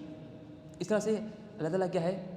اللہ تعالیٰ خالق ہے، اللہ کا نام خالق ہی نہیں، خالق اللہ کا نام، اللہ پیدا کرتا، تو اس میں اللہ کی صفت کیا ہے؟ یہ نام کے اندر خلق کی، اللہ پیدا کرتا، لیکن اس سے ایک صفت لازم آتی، وہ کیا آتی لازم؟ کہ اللہ تعالیٰ کو قدرت بھی ہے، علم بھی ہے، اس لیے کہ پیدا کرنے والے کی ضروری ہے اس کا علم بھی ہو، اگر علم نہیں ہو تو اس کو پیدا کرنا مشکل ہے۔ کس طرح آپ کوئی چیز بنائیں گے بغیر علم کے؟ کیا ممکن ہے؟ کوئی بھی اگر آپ چیز بنائیں گے ضروری ہے آپ اس کے بارے میں پہلے معلوم ہو اس کی ہے یہ چیز کیا وہ، اس طرح سے طاقت بھی ہو، قدرت بھی، اگر آپ چاہتے کوئی چیز بنائیں اور طاقت نہیں ہے آپ کو بنانے کی، ہو سکتا نہیں ہو سکتا۔ تو جب ہم نے کہہ دیا کہ اللہ تعالیٰ کا نام خالق ہے، تو اس سے 3 صفات ہمیں معلوم ہو گئی ایک ساتھ، ایک ہی نام سے۔ کیا صفت؟ پہلے ایک تو خلق کی صفت، ایک ہے صفت جو اس کی لازم ہے، کیا ہے وہ؟ کہ اللہ تعالیٰ کے پاس علم بھی ہے اور قدرت بھی ہے، اسی کے بغیر قدرت علم کے کہ تخلیق ناممکن ہے، کیا ٹھیک ہے نا؟ اسی اللہ نے خود فرمایا سورہ ملک میں کہ الا یعلم من خلق، کیا وہ جانتا نہیں جو پیدا کیا؟ جب کافروں نے کہا کہ آہستہ بات کرو، اگر زور سے کریں تو اللہ سن لیں گا، ان کی نادانی تھی، وہ ان کی جہالت ہے، وہ کہتے تھے کہ آہستہ بات کرو تو اللہ کو سن نہیں آئے گا، زور سے ہو کر تو اللہ سنے آتا۔ تو اللہ نے فرمایا وَأَسِرُّوا قَوْلَكُمْ أَوْ اجْهَرُوا بِهِ، تم زور سے بات کرو یا آہستہ بات کرو، إِنَّهُ عَلِيمٌ بِذَاتِ الصُّدُورِ، اللہ تعالیٰ کو تمہارے دلوں کی بات معلوم ہے، جب دلوں کی بات معلوم ہے تو آہستہ کم کی بات کیا ہے، یعنی وہ تو کچھ سوال ہی نہیں ہے، جب اللہ کو دلوں کی بات معلوم ہے، آپ کے دلوں کے اندر کیا ہے۔ پھر آگے فرمایا الا یعلم من خلق، کہ جو پیدا کیا اس کو علم نہیں ہے تمہارے بارے میں، یہی تو نا بلا شک، حتیٰ کہ دنیا میں بھی اگر جس نے اگر یہ موبائل بنایا، موبائل کیا جو موبائل نے بنایا اس کو نہیں معلوم کہ اندر کیا ہے، موبائل کے اندر سب معلوم، انہیں خود بنایا، تو جو چیزیں خالق ہوتا ہے اس کو ہر چیز معلوم ہوتی ہے، ٹھیک ہے نا؟ تو یہ صفت میں اللہ تعالیٰ کا ایک ہے رزاق، تو اللہ رزق دینے والا ہے۔ پھر ہے کہ ممکن ہے کوئی سمجھے کہ شاید اللہ تعالیٰ تو رزق دینے والا ہے لیکن اتنی طاقت نہیں ہے کہ رزق پہنچائے ہمارے تک، کہا کہ نہیں اللہ قوت والا بھی ہے، کہ اللہ کا رزق بھی بہت ہے، اللہ کے خزانے کبھی ختم نہیں ہوتے، اس کے ساتھ اللہ طاقت والا بھی ہے کہ اللہ تعالیٰ کو آپ تک رزق پہنچانا کوئی مشکل کام نہیں ہے، کہ یہ سمجھیے کہ اللہ تعالیٰ کو شاید ممکن ہے اللہ تعالیٰ تو رزق والا ہے لیکن میرے تک پہنچنا اللہ کے لیے یعنی مشکل کام ہوگا، نہیں وہ بھی نہیں، اللہ کے لیے آسان ہے، ٹھیک ہے نا؟ بلکہ اللہ کے خزانے اتنے بڑے خزانے ہیں کہ کبھی ختم نہیں ہوتے، اور جو حدیث میں آتا ہے نا کہ فرماتے ہیں، جو حدیث قدسی ہے کہ اللہ نے فرمایا ابن آدم کہ لو ان اولکم واخرکم، اگر تمہارے پہلے لوگ آخر کے لوگ پوری انسانیت یعنی آدم علیہ السلام سے لے کے قیامت تک جتنے آئیں گے، بلکہ وہ انسکم و جنکم، اور انسان بھی اور جن بھی، قاموا فی صعید واحد، سب کے سب کھڑے ہو گئے ایک جگہ ایک میدان میں، فسألونی، اور سب نے سوال کیا میرے سے، سب نے مانگا، فأعطیت کل واحد مسألتہ، اور تو میں نے کیا ہر ایک کو اس کی تمنا پوری کر دی، تو ما نقض ذلك من شیئا، تو کہا کہ میرے اس سب کی تمنا پوری کرنے سے، سب کی خواہشات پوری کرنے سے میری بادشاہت میں خزانوں میں کوئی کمی نہیں آئے گی، اور بعض باتوں میں الا کما ينقص المخيط اذا ادخل البحر، صرف اتنی کمی آئیں گی کہ نا اگر کس طرح اگر آپ کوئی اگر وہ ڈالیں گے، کوئی کانٹا ڈالیں گے سمندر کے اندر، تو پانی کتنا کم ہوگا سمندر کا پانی، کچھ کمی نہیں ہوگا اس کا مطلب کمی نہیں ہوگا، اللہ کی کمی بالکل نہیں ہوگی۔ اسی فرماتے ہیں، اور یہ حدیث قدسی میں ہے یہ بخاری میں کہ ید اللہ ملأ، اللہ کا ہاتھ بھرا ہوا ہے، لا یغیضہ النفقہ، اللہ کو کوئی خرچ کرنے سے کم نہیں ہوتا، اللہ کتنا بھی خرچ کر لے اللہ کے خزانے میں کوئی کمی نہیں آتی۔ اب جب انسان کو یہ صفات معلوم ہو، اللہ کی صفات ہو کہ اللہ کے خزانے میں کوئی کمی نہیں آتی، اور جو وہ پڑھے سورہ کہ وَلِلَّهِ خَزَائِنُ السَّمَاوَاتِ وَالْأَرْضِ، سورہ منافقون کہ اللہ تعالیٰ کے لیے، اللہ کے پاس آسمان زمین کے پورے خزانے ہیں، اور یہ اللہ کی جان لے صفت کہ اللہ تعالیٰ کی صفت یہ ہے کہ اللہ جب کوئی بھی کام کرنا چاہتا ہے تو کن کہتا ہے تو فیکون، تو کام ہو جاتا ہے۔ جب جو انسان ان صفات کا استحضار کرتے ہوئے اور یاد کرتے ہوئے جب دعا کرے، اس کا دعا کا مزہ الگ ہی آتا۔ تو صفات کا وجہ یہ ہے کہ آپ اللہ کی عبادت کرتے ہوئے، نماز پڑھتے وقت اور اس طرح سے دعا کرتے وقت یہ صفات کو یاد رکھیں، اور صفات آپ کے دماغ میں ہوں اس وقت، تو پھر آپ کا نماز پڑھنے کا مزہ اور دعا میں الگ ہی آئے گا۔ اور لیکن اگر آپ ایسی نماز پڑھ لی، ایسی دعا کریں اور آپ کی دعا میں کچھ نہیں ہے، تو آپ دعا کریں گے ہٹ جائیں گے۔ لیکن جب آپ دعا کرتے، بلکہ آپ یہ دعا اللہ سے بولنا بھی ہے، آپ بولنا کہ اللہ تعالیٰ جو آپ کے پاس سارے خزانے ہیں، آپ کا ہاتھ بھرا ہوا ہے ہر خیر سے، آپ کے لیے کوئی کمی نہیں ہے، آپ کے لیے کوئی چیز بڑی نہیں ہے، آپ مجھے دے دیجیے۔ اس طرح سے اگر جب اللہ سے آپ مانگیں گے تو آپ کی دعا میں ایک الگ مزہ آئے گا کہ صفات کو یاد کرتے ہوئے، جو اللہ کی صفات۔ لیکن یہ کب آئیں گے آپ کو یاد صفات؟ جب آپ پڑھیں گے صفات کو، یاد کریں گے، پڑھیں گے، اور سب سے اہم چیز جو ہمارے لیے ہے اللہ کی معرفت ہے۔ اور اللہ کی معرفت کس طرح ہوگی؟ اللہ کے ناموں سے اور صفات سے۔ کتنی بری بات ہے کہ اگر ہمیں اللہ تعالیٰ کے باقی چیزوں کے، دنیا کی چیزوں کے نام یاد ہیں لیکن اللہ کے نام یاد نہیں ہے، یا اللہ کی صفات نہیں معلوم ہے، تو کتنی بری بات ہے۔ تو ضروری کہ ہم اللہ کی صفات اور اللہ کے ناموں کو پڑھیں۔ تو یہاں پر اب یہ جو ہے، جب ہم جان لیں گے اللہ تعالیٰ رزاق بھی ہے اور قوت والا بھی ہے، تو پھر ہم رزق مانگنے میں اللہ کے علاوہ کسی اور سے رزق نہیں مانگیں گے۔ پھر جب بھی اگر ہمارا ہاتھ آگے بڑھیں گا رزق مانگنے کے لیے، تو صرف اللہ کے سامنے آگے ہاتھ بڑھیں گا، کسی مخلوق کے آگے نہیں بڑھیں گا۔ ہم جانتے ہیں کہ وہ کیا ہے کہ رزق سب اللہ کے ہاتھ میں ہے۔ اس لیے ہم دیکھتے ہیں افسوس کے ساتھ کہ لوگ مسجد میں آ کے مانگتے ہیں لوگوں سے، مسجد میں آ کر، اللہ کے گھر میں آ کے آپ لوگوں سے مانگ رہے ہیں، کتنی بری بات ہے۔ آپ بیت اللہ میں آ کے لوگوں سے مانگ رہے ہیں۔ اگر یہ جان لے حقیقت میں کہ سب رزق اللہ کے ہاتھ میں ہے، تو آ کے لوگوں سے نہیں مانگتا بلکہ اللہ سے مانگتا، ٹھیک ہے نا؟ بلکہ بعض تو حرم میں مانگتے لوگوں سے، آج حرم میں بھی چل رہا، حرم میں ہے، آپ کعبے کے سامنے ہیں، وہاں پر آپ آگے لوگوں سے مانگ رہے ہیں، میرا پاکٹ ہوں گئی، یہ ہو گئی۔ اکثر جھوٹ بھی ہوتا ہے، لیکن جو بھی ہے اگر سچ بھی ہے تو آپ اللہ سے مانگ لیجیے، اللہ سے مانگیں، ٹھیک ہے نا؟ تو اس طرح سے رہنا چاہیے کہ ہم یہ جو کیا ہے صفات کا اثر ہوتا ہے انسانوں پر۔ اس طرح سے ایک اللہ کی صفت یہ ہے کہ اللہ تعالیٰ آتا ہے مجیء، اور کب آئیں گا؟ اللہ آئیں گا آخرت کے دن، جنت، ٹھیک ہے نا، قیامت کے دن۔ وجاء، جو اللہ نے فرمایا سورہ فجر میں کیا ہے، وجاء ربک والملک صفا صفا، اور اللہ تعالیٰ آئیں گے اور فرشتے صف میں کھڑے رہیں گے لائن سے۔ تو یہ جو اللہ نے اب سوال ہے کہ اللہ نے کیوں بیان کیا کہ اللہ آئیں گا اور فرشتے صف میں کھڑے رہیں گے؟ تاکہ ہم امیجن کریں اور تصور کریں کس طرح خطرناک مقام ہے قیامت کا، اتنا خطرناک اور ہیبت والا مقام ہے کہ اس میں اللہ تعالیٰ خود آئیں گا اور فرشتے کھڑے رہیں گے لائن سے۔ پھر اللہ فرمائے نبا میں کہ یوم یقوم الروح والملائکۃ صفا، جب جبریل علیہ السلام اور فرشتے صف لائن سے کھڑے رہیں گے، لا یتکلمون، کوئی بات نہیں کریں گا، الا من اذن الرحمن، سوائے اس کی جو اللہ نے کہا کہ بات کرو، وقال صاحب اس نے یعنی اچھی بات کہی. تو یہ جو اللہ نے جو بیان کی صفت کہ اللہ تعالیٰ خود آئیں گا، تو تاکہ ہم غور کریں اور اس موقف سے ہم ڈر جائیں کہ میں نے کہ اس اتنے بڑے موقف کے لیے جو مقام ہے، جو مجھے جانا ہوگا وہاں پر، ہر کو جانا ہے، جب اللہ تعالیٰ خود آئیں گا، آ کے ہر ایک سے بات کریں گا. حدیث میں ہے کہ ما منکم من احد الا وسیکلمہ ربہ، تم میں سے ہر ایک سے اللہ تعالیٰ بات کریں گا. تو یہ اللہ کی صفت ہے جو بیان کی گئی.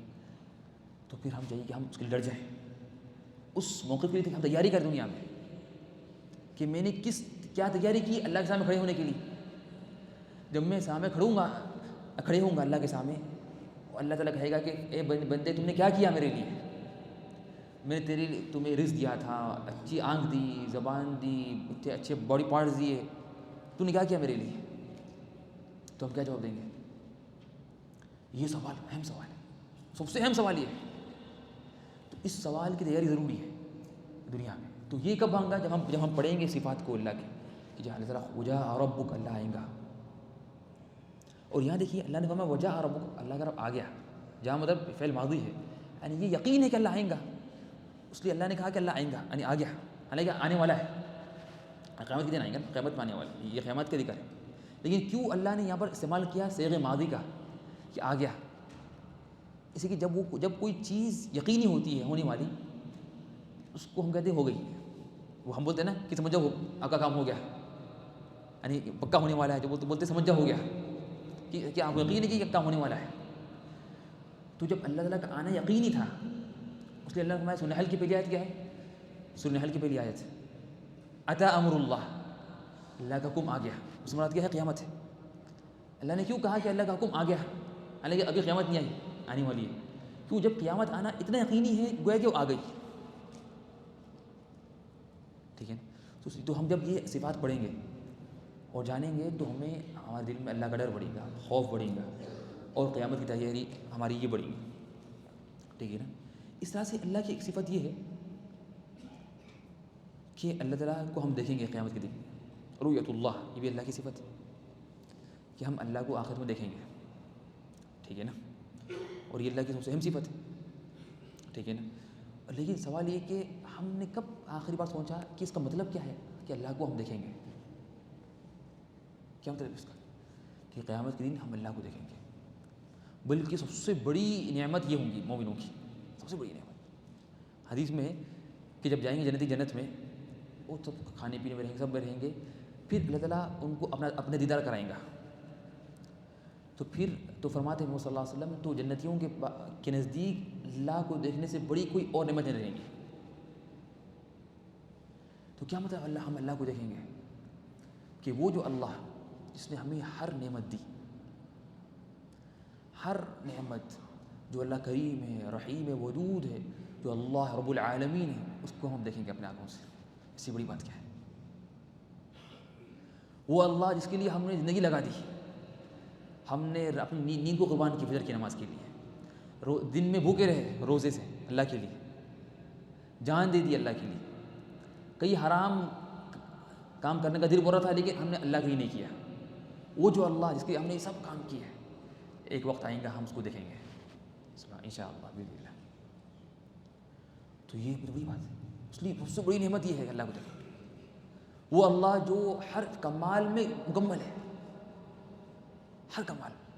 جب دنیا میں جب لوگوں نے جب دیکھا یوسف علیہ السلام کو، عورتوں نے دیکھا جو خوبصورت تھے تو انہوں نے اپنے ہاتھ کاٹ لیے. لیکن اللہ تعالیٰ ہر چیز میں، چاہے جمال میں ہو یا علم میں ہو، ہر چیز میں اللہ کامل ہے. تو حدیث میں آتا ہے ان اللہ جمیل، اللہ تعالیٰ خوبصورت ہے، حب الجمال. تو جو اللہ تعالیٰ ہر چیز میں مکمل ہے، انشاءاللہ وہ وقت آئیں گا کہ ہم اللہ کو دیکھیں گے. اس لیے اللہ نے جب ذکر کیا سورہ مطففین میں کافروں کے بارے میں، تو کہا کہ سب سے بڑی اللہ نے جو ذکر کی ان کی سزا، جو عذاب ملیں گا، کہا کہ وہ اللہ کی نظر سے محروم ہو جائیں گے. کلا انہم عن ربہم یومئذ لمحجوبون، کہ وہ ہرگز وہ ہے نا اللہ کی نعمت سے اور اللہ کی نظر سے وہ محروم ہو جائیں گے. سب سے بڑی حرمانی یہ ہے، سب سے بڑی محرومیت یہ ہے کہ آپ کو اللہ تعالیٰ کو دیکھنے سے آپ محروم ہو گئے. ٹھیک ہے نا. تو یہ اللہ کی صفات ہے. اس طرح سے جو حدیث میں کیا آتا جو مشہور حدیث جبریل ہے کہ احسان کیا ہے، تو کیا جواب دیا محمد صلی اللہ علیہ وسلم نے کہ مل احسان؟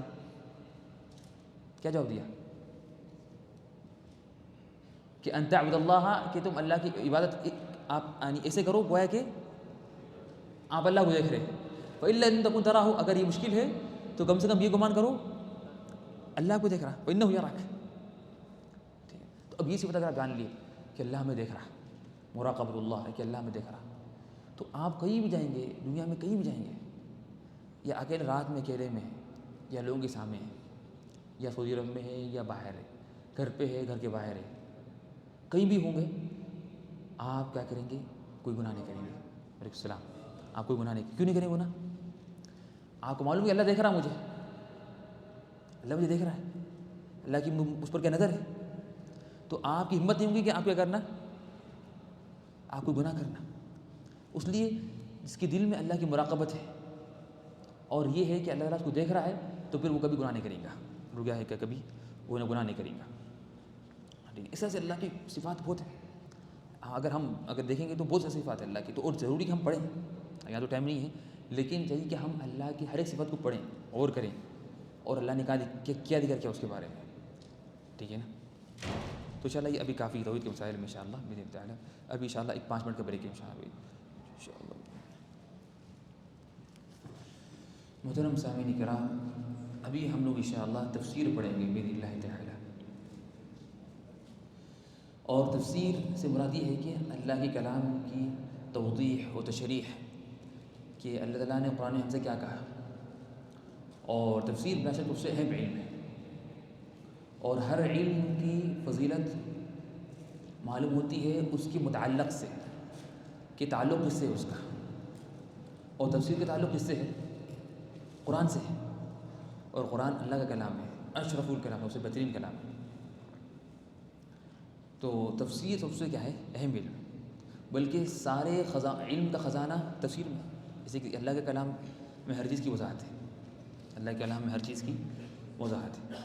تو ہم لوگ انشاءاللہ آج پڑھیں گے سورہ بقرہ کی آخری آیتیں، سورہ بقرہ کی آخری آیتیں۔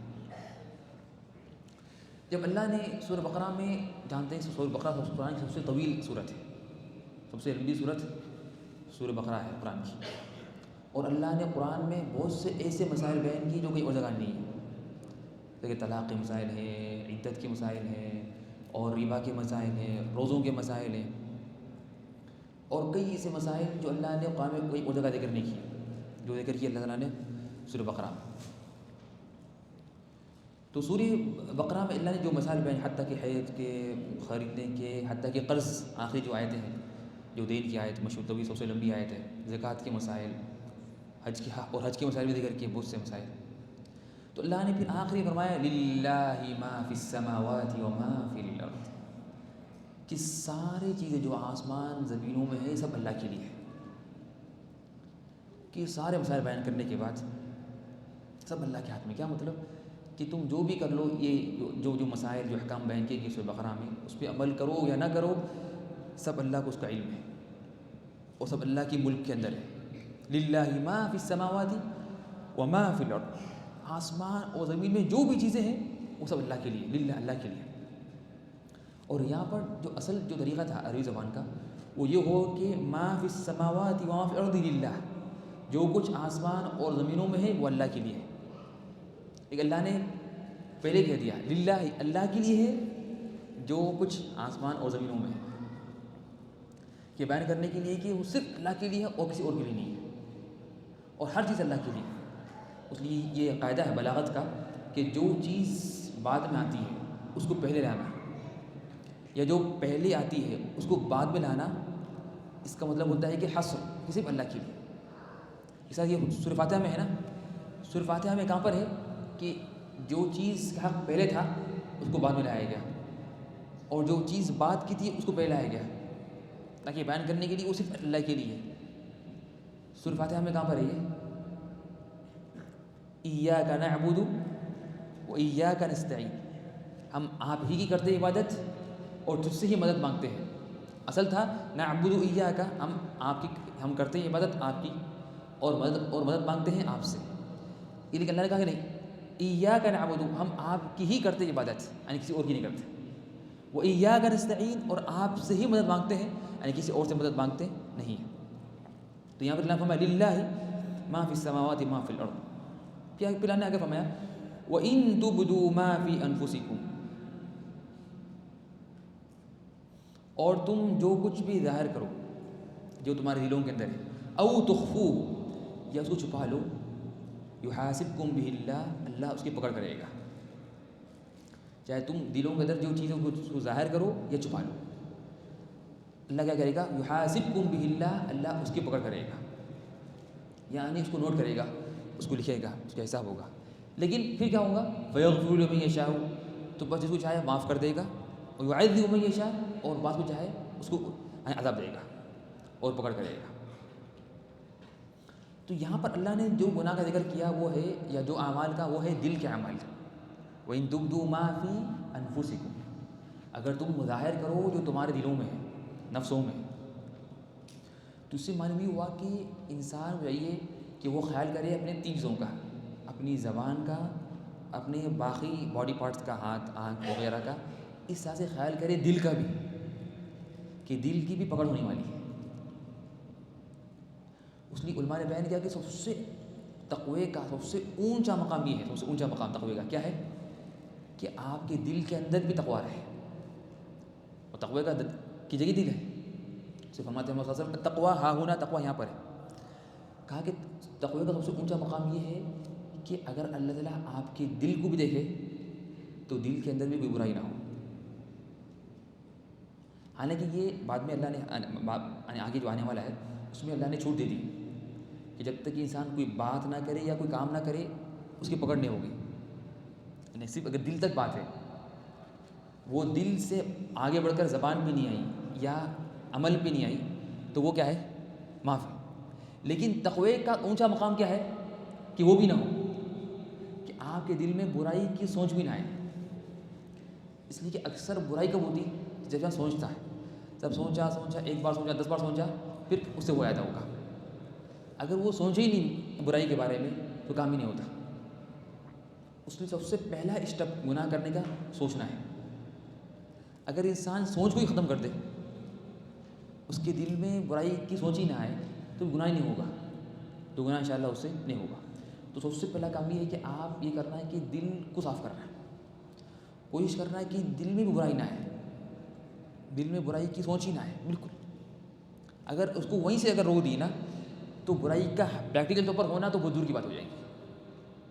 لیکن اگر آپ صبح شام سوچتے رہیں گے گناہ کرنے کے بارے میں، سوچیں گے 1 بار 2 بار 3 بار، تو خدشہ ہے کہ کبھی آپ سے ہو جائے انجانے میں۔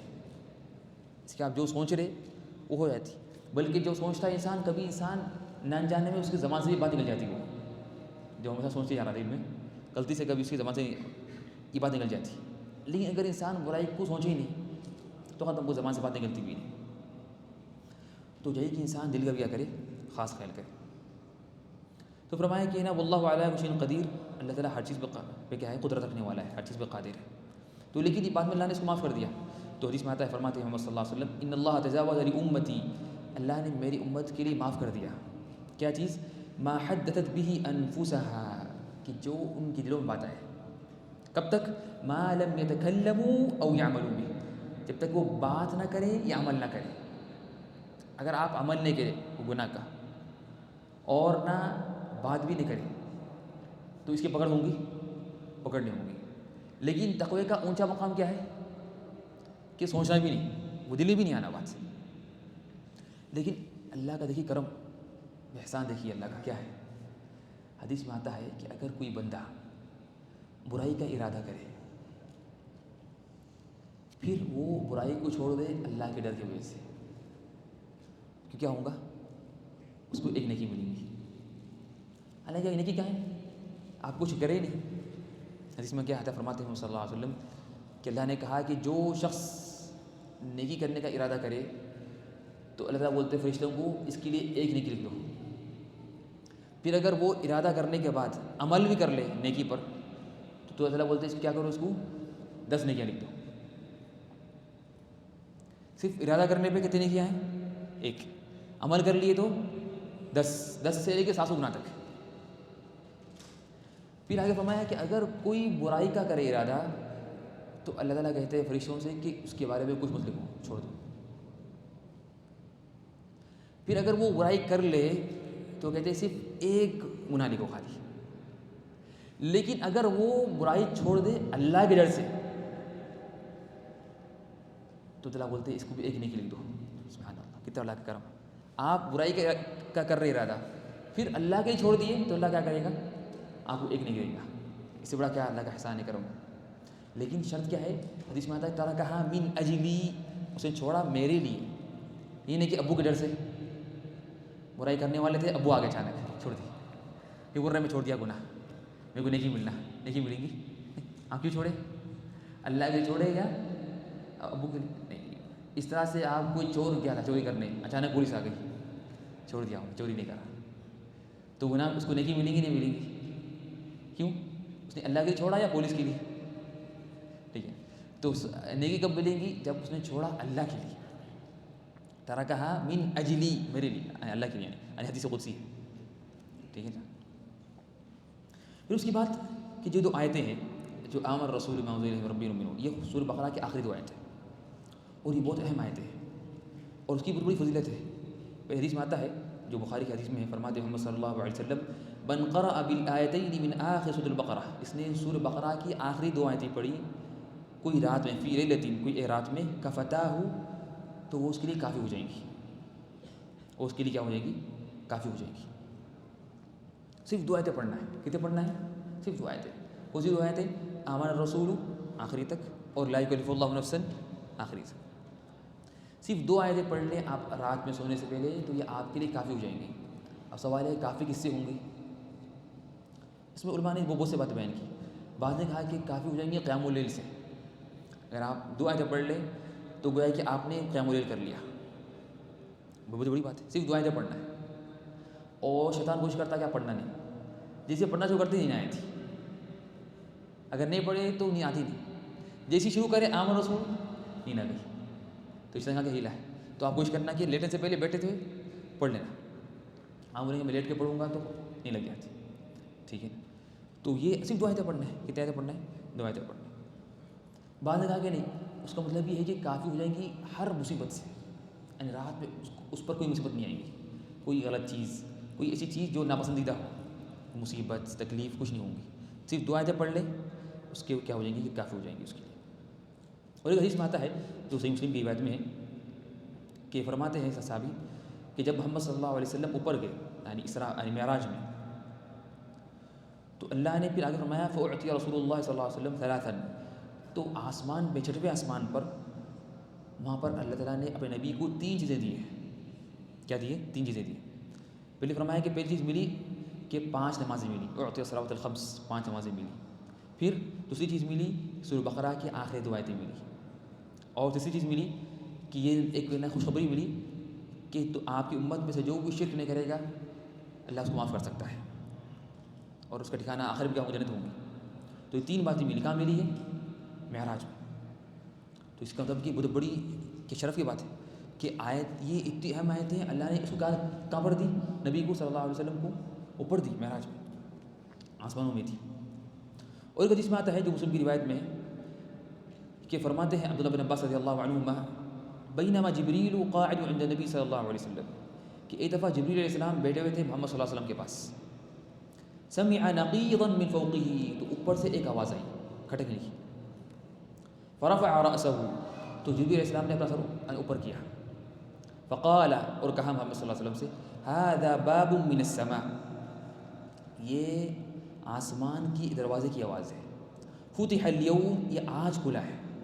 لم يفتح قط الا اليوم، یہ کبھی نہیں کھلا تھا سوائے آج، یعنی فرسٹ ٹائم کھلا آسمان کا یہ دروازہ.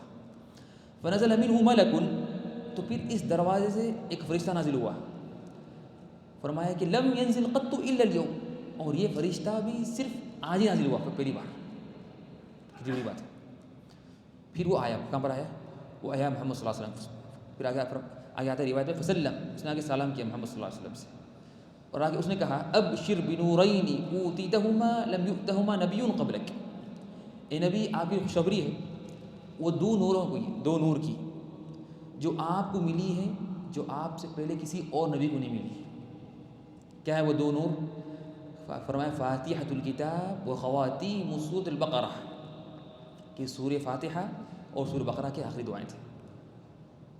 لن تقرأ بحرف منہما الا اعطیتہ، کہ کہا کہ آپ ان دونوں صورتوں میں کہ کوئی بھی اگر آیت پڑھیں گے اور پھر اللہ سے مانگیں گے تو کیا ہوں گا؟ اس کو آپ کی تمنا پوری ہو جائے گی. ٹھیک ہے نا؟ تو اس میں کیوں، اس میں مطلب کیا ہے اس کا، یہ آخری جملے کا، کہ آپ اس کے کوئی بھی جو حرف پڑھیں گے اس کو آپ کو اس کا فائدہ ملے گا. کہ اس میں دین کی پوری جو خلاصہ ہے دین کا وہ اس میں ہے، سورہ فاتحہ میں ہے اور سورہ بقرہ کے آخری 2 آیتوں میں. یہ دین کا کیا مکمل پورا خلاصہ ہے. تو اس سے معلوم ہوتا ہے کہ کتنی اہم یہ سورہ بقرہ کے آخری 2 آیتیں ہیں. ٹھیک ہے نا؟ اس طرح سے اور حدیث میں آتا ہے، وہ اسی حدیث میں ہے جو ترمذی میں ہے اور احمد میں ہے، کہ فرماتے ہیں محمد صلی اللہ علیہ وسلم ان اللہ کتب کتابا، اللہ نے کتاب لکھی، قبل ان يخلق السماوات والارض ب1000 عام، آسمان زمین پیدا کرنے سے 2000 سال پہلے. انزل منہ آیتین، اللہ نے اس کتاب میں سے نازل کی 2 آیتیں قرآن میں. وہ کون سی 2 آیتیں ہیں؟ سورہ بقرہ کی آخری 2 آیتیں. پھر آگے فرمایا ولا يقرآن في دار 3 ليال فيقربها شیطان. یہ 2 آیتیں اگر پڑھی جائیں کسی گھر میں 3 رات تک تو شیطان کبھی قریب نہیں آئے گا.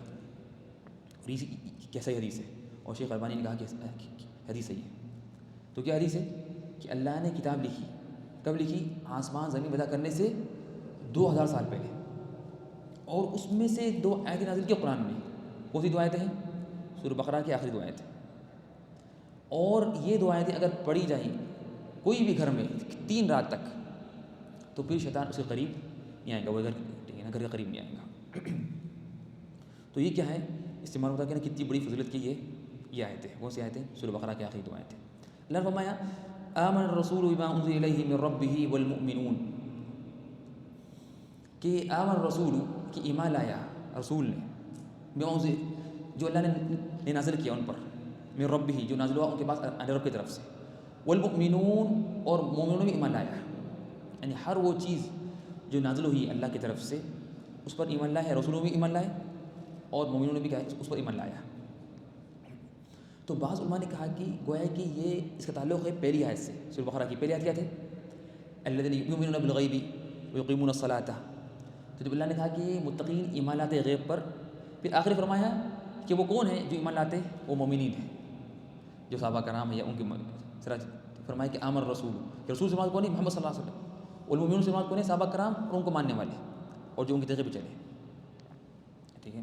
تو گویا کہ اللہ نے سورہ بقرہ کی پہلی آیتوں میں جو صفات بیان کیے ان کے کرنے والے کون ہیں ان کا ذکر کیا سورہ بقرہ کے آخری میں. ذکر کیا ان کا سورہ بقرہ کے آخری میں.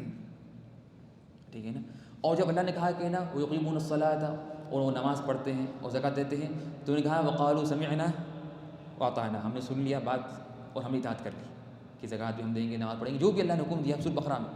بلکہ یہ ہو سکتا ہے کہ اس کا مطلب کہ سورہ بقرہ میں جتنے بھی احکام ہیں، جو پہلا حکم ہے غیب پر ایمان لانے کا، نماز کا، زکوٰۃ کا، اس طرح سے پھر روزوں کے مسائل، حج کے، طلاق وغیرہ جو بھی مسائل ہیں اس کے بارے میں مومن کہتے ہیں سمعنا و اطعنا، ہم نے سن لیا اور اطاعت کی.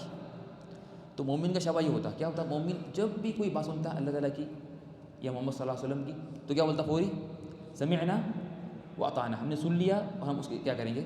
ہم اس کی اطاعت کریں گے. اب اس کا مطلب یہ ہوگا نا بما انزل الیہ من ربہ، جو نازل ہوا ان کے پاس ان کے رب کی طرف سے. تو جو بھی قرآن میں ہے وہ اللہ کی طرف سے سارا، اور جو بھی حدیثوں میں ہے وہ بھی اللہ کی طرف سے، حدیث بھی وحی ہے. اس کا مطلب ہے کہ مومن کو ضروری ہے کہ وہ ہر چیز پر ایمان لائے جو قرآن میں ہے اور جو حدیثوں میں، اور جو کیا ہے اور جو حدیثوں میں ہے. پھر فرمایا کل آمن باللہ، کل مطلب کون؟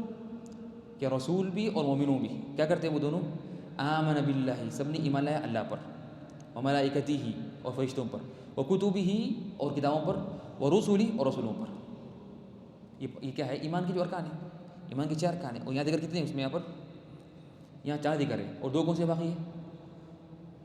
آخرت پر ایمان لانا اور تقدیر پر. تو یہ 4 کا ذکر کیا ہے یہاں پر، 4 ارکان کا. تو کہا کہ کل دونوں، وہ رسول بھی مومنون بھی کیا کرتے؟ ایمان لاتے ہیں اللہ پر، فرشتوں پر، کتابوں پر اور رسولوں پر۔ پھر فرمایا لا نفرق بین احد من رسلہ، اور یہ بات اور یہ واضح کرتے ہیں اور اس بات کا اعلان کرتے ہیں کہ ہم رسولوں میں فرق نہیں کرتے، یعنی بعض پر ایمان لائے اور بعض پر نہیں لائے، بلکہ ہم سب پر ایمان لاتے ہیں، بلکہ کرتے سب پر ایمان لاتے ہیں۔ یہ بات کس پر رد تھی؟ یعنی یہودیوں پر اور نصارہ پر، وہ اپنے رسول کو مانتے ہیں لیکن باقی نبی کو نہیں مانتے، ہوا کہ نہیں؟ مومن کا تقاضا یہ ہوتا ہے کہ وہ ہر نبی کو مانے، جو بھی اللہ کے صرف رسول ہیں ان پر ایمان لائے، بلکہ یعنی اللہ نے کہا قرآن میں کہ ایک نبی کو نہیں ماننا گویا کہ سب کو نہیں ماننے کے برابر ہے۔ اللہ نے فرمایا سورہ شعراء میں کذبت قوم نوح المرسلین، کہ نوح کی قوم نے رسولوں کو جھٹلایا، حالانکہ ہم جانتے ہیں کہ نوح علیہ السلام سے پہلے کوئی رسول آئے تھے دنیا میں؟ سب سے پہلے رسول کون ہے؟ نوح علیہ السلام۔ لیکن اللہ نے کہا کہ نوح کی قوم نے جھٹلایا رسولوں کو، حالانکہ ایک رسول تھے ان کے پاس، اور اس سے پہلے کوئی رسول بھی نہیں تھے، اس سے پہلے صرف نبی تھے، تو اس سے پہلے رسول کون ہے دنیا کے؟ نوح علیہ السلام۔ تو اللہ نے کیوں کہا کہ قوم کی نوح نے جھٹلایا رسولوں کو، حالانکہ ان کا ایک رسول تھا؟ اس لیے کہ ایک رسول کو نہیں ماننا گویا کہ سب کو نہیں ماننا ہے، گویا کہ سب کو نہیں ماننے کے برابر ہے۔ تو کہا کہ ہم لا نفرق بین احد من رسول، ہم رسولوں میں فرق نہیں کرتے کہ بعض ایمان لائے بعض ایمان نہیں لائے، لیکن ہمارا بھی ایمان سب پر ہے، لیکن اطاعت ہم کسی کریں گے؟ خالی صرف کریں گے محمد صلی اللہ علیہ وسلم کی اطاعت اور اتباع، کس کی؟ صرف اس کی ہوں گی؟ محمد صلی اللہ علیہ وسلم کی۔ لیکن ایمان سب پہ لانا ہے، بلکہ جب عیسیٰ علیہ السلام نازل ہوں گے قیامت سے پہلے، وہ بھی کیا کریں گے؟ اور وہ بھی محمد صلی اللہ علیہ وسلم کی اتباع کریں، ان کی اتباع کریں گے۔ تو اتباع کسی ہوں گی؟ خالی صرف اتباع ہوں گی صرف محمد صلی اللہ علیہ وسلم کی۔ پھر آگے فرمایا وقالوا سمعنا واطعنا، اور یہ سب نے کہا، کون نے کہا؟ رسول نے بھی کہا اور مومن نے کہا، کیا؟ سمعنا واطعنا، ہم نے اللہ کی بات سن لی۔ سنی مطلب کیا؟ غور سے سنی، یعنی اس کو ایمان لا کے سنی، مطلب غور سے اس کو سنی، ایمان لا کے۔ واطعنا صرف سنا بھی نہیں بلکہ اطاعت بھی کی۔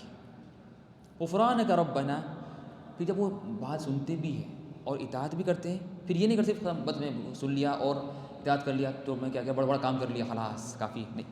غفرانک ربنا، کہ پھر کہتے ہیں کہ اللہ تعالیٰ ہمیں معاف کر دے، شاید ہم نے جو بات مانی ہے اور سنی ہے، اطاعت کی، شاید اس میں کچھ کمی تو نہیں ہو گئی، کچھ غلطی تو نہیں ہے، تو بولتے اللہ معاف کر دے ہمیں۔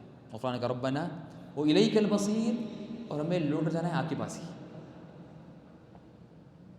تو یہ مومن کو شبہ ہوتا کہ مومن وہ بات سنتا بھی ہے اور مانتا بھی ہے اور اس پہ عمل بھی کرتا ہے، پھر غرور میں نہیں آتا کہ میں کام کر لیا، یہ کیا کرتا؟ وہ بولتا ہے ہمیں معاف کر دے، شاید کہ میری اس عمل میں کچھ کمی ہو گئی، خلل ہو گئی، کچھ کمی ہے، اخلاص کی کمی تھی یا اتقان کی، جو بھی کوئی بھی عمل کی، تو یہ وہ کہتا غفرانک ربنا والیک المصیر۔ پھر اللہ نے آگے فرمایا کہ لا یکلف اللہ نفسا الا وسعها، کہ اللہ تعالیٰ انسان کو اسی چیز کا مکلف بناتا ہے جو اس کی طاقت میں ہے، یعنی طاقت سے بڑھ کر کسی جان کو اس کی طاقت سے زیادہ تکلیف اللہ نہیں دیتا۔ تو اس سے معلوم یہ ہوا کہ اسلام کے جتنے بھی احکامات ہیں وہ سب انسان کی طاقت کے اندر ہے اور مقدور میں، یعنی انسان کی طاقت میں ہے۔ ہاں کچھ میں کچھ شک نہیں، کچھ مشقت ہوں گی، مشقت تو ہوں گی لازمی، مشقت تو ہوں گی، یہ تو لازمی ہے، لیکن مشقت اسی نہیں کہ جو آپ کے یعنی امپاسبل ہے، یعنی بالکل ہی طاقت کے باہر ہے، یعنی ہو رہا ہی نہیں، بالکل ایسا نہیں، لیکن کچھ تو ہوں گی۔ کیا مطلب؟ کچھ تو ایسی تکلیف ہوں گی، وہ تو لازمی ہے، ورنہ اگر عبادت بالکل اگر آسان ہو جاتی تو ہر کوئی کر لیتا، لیکن اللہ نے کیا کیا؟ عبادت میں کچھ تکلیف رکھی، ہلکی سی چھوٹی مشقت ہے، تاکہ وہی کرے جو پکا مومن ہے، لیکن اس میں تکلیف ایسی بھی نہیں ہے کہ بالکل جو طاقت سے باہر ہے، جو کیا ہے طاقت سے باہر ہے۔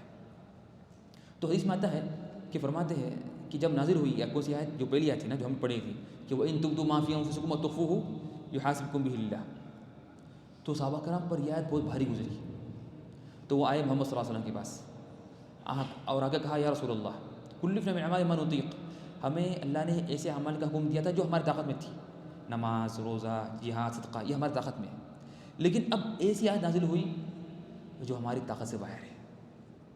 کون سی آیت ہے وہ؟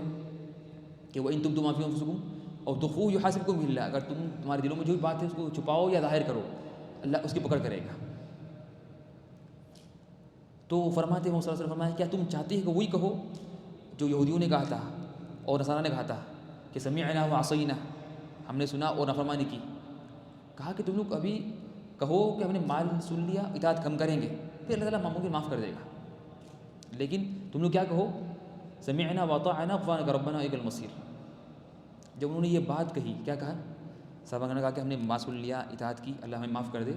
تو اللہ نے پوری آیت یہ نازل کی، لا یکلف اللہ نفسا الا وسعها. اللہ تعالیٰ انسان کو وہی بات کا مکلف کرتا ہے جو اس کی طاقت میں ہے. اللہ نے گویا کہ اللہ نے کیا کیا، معاف کر دیا اس کو. اور جو حدیث میں آتا ہے کہ اللہ نے معاف کر دیا میری امت کو جو ان کے دل میں جو باتیں آتی ہیں جب تک کہ وہ بات نہ کرے یا عمل نہ کر لے. تو اللہ فرمایا لا یکلف اللہ نفسا الا وسعها. ٹھیک ہے. پھر اللہ نے آگے فرمایا لہا ما کسبت وعلیہا ما اکتسبت، کہ اس کے لیے وہ ہے کہ لہا ما کسبت وعلیہا ما اکتسبت، کہ لہا مطلب جو اس نے جو بھی خیر کے کام کیے وہ اس کے لیے، اس کو فائدہ ملے گا. وعلیہا ما اکتسبت، اور جو اس نے گناہ کیے اس کا نقصان بھی اس کو ہوگا. خیر کا فائدہ بھی اس کو ہوگا اور گناہ کا نقصان بھی اس کو ہوگا. کیا مطلب کہ نیکیوں کی برائی میں بھی گناہ میں کچھ اس میں ایڈنگ نہیں ہوگی اور اضافہ نہیں ہوگا.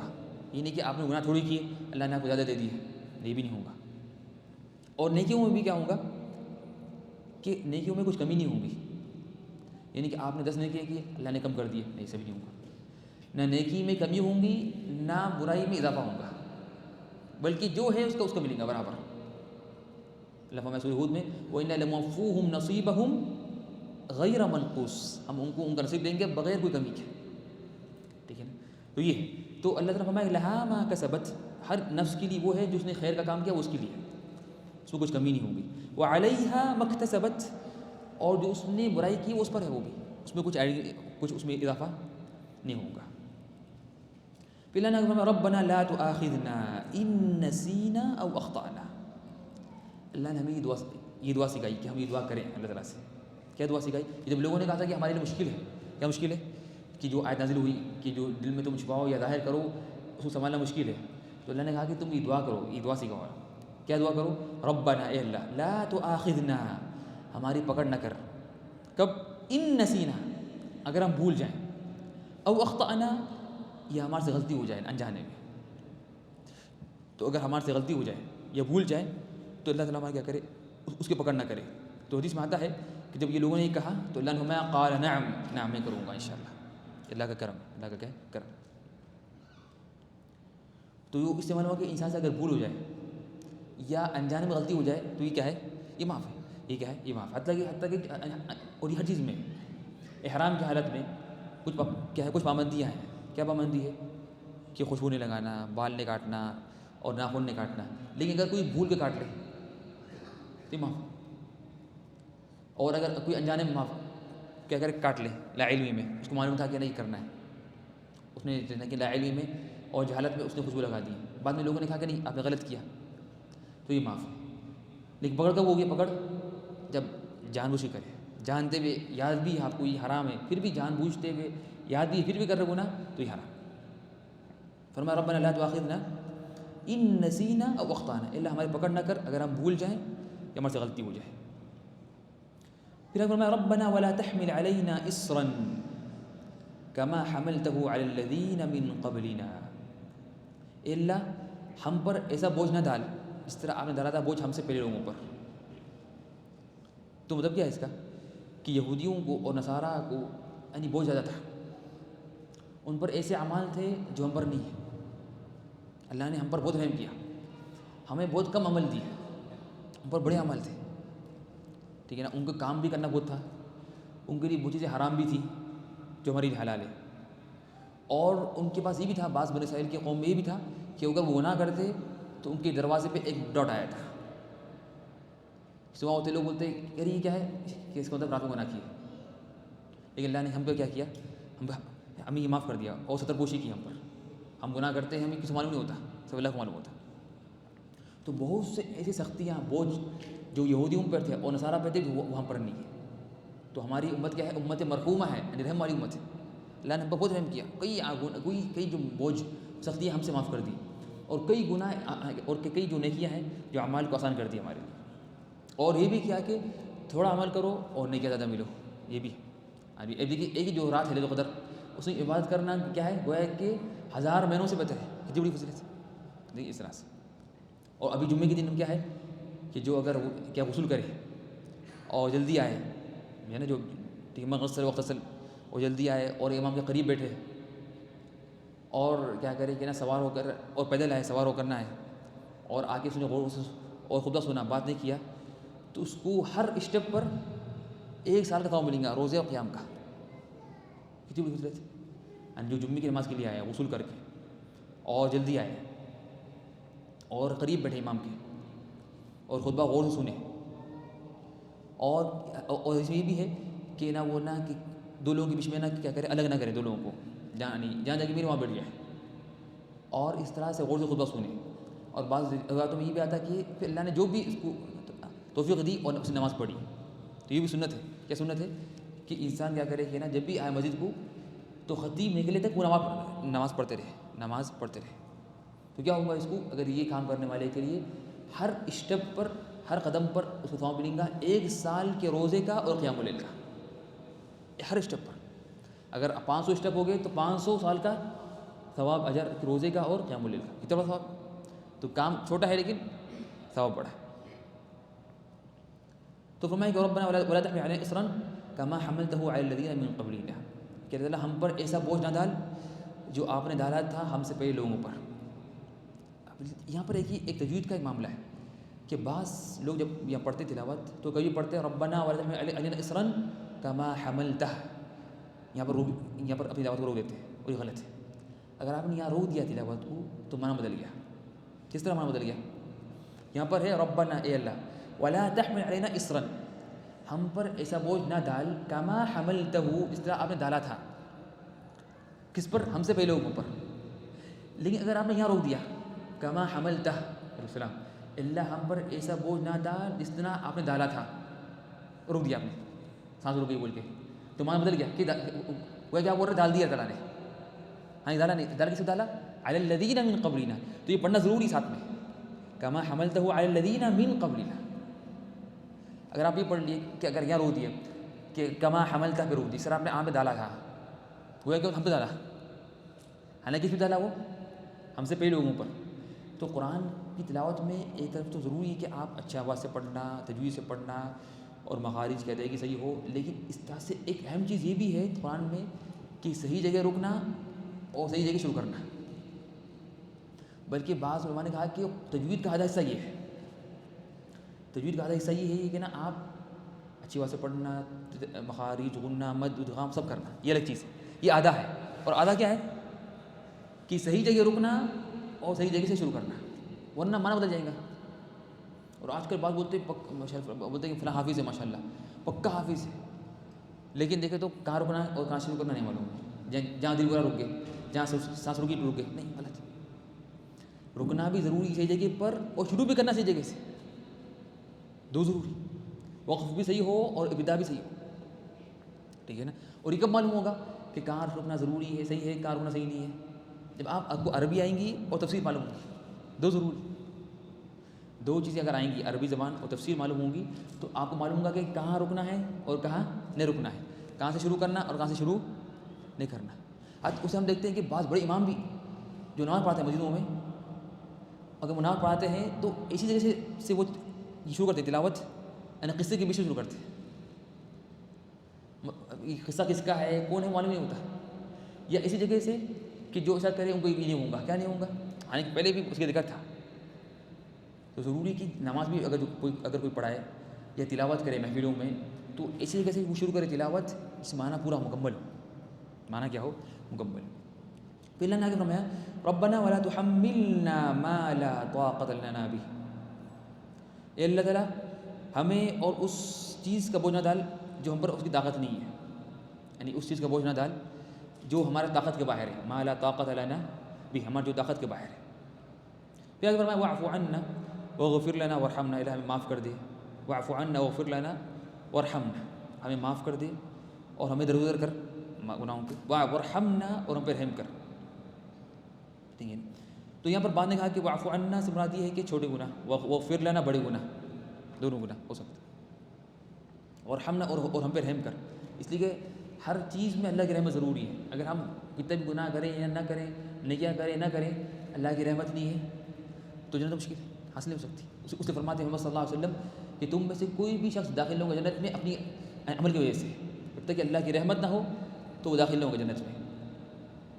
انسان کتنا بھی عمل کر لے لیکن اللہ کی رحمت نہیں ہے تو جنت اس کو نہیں ملے گی.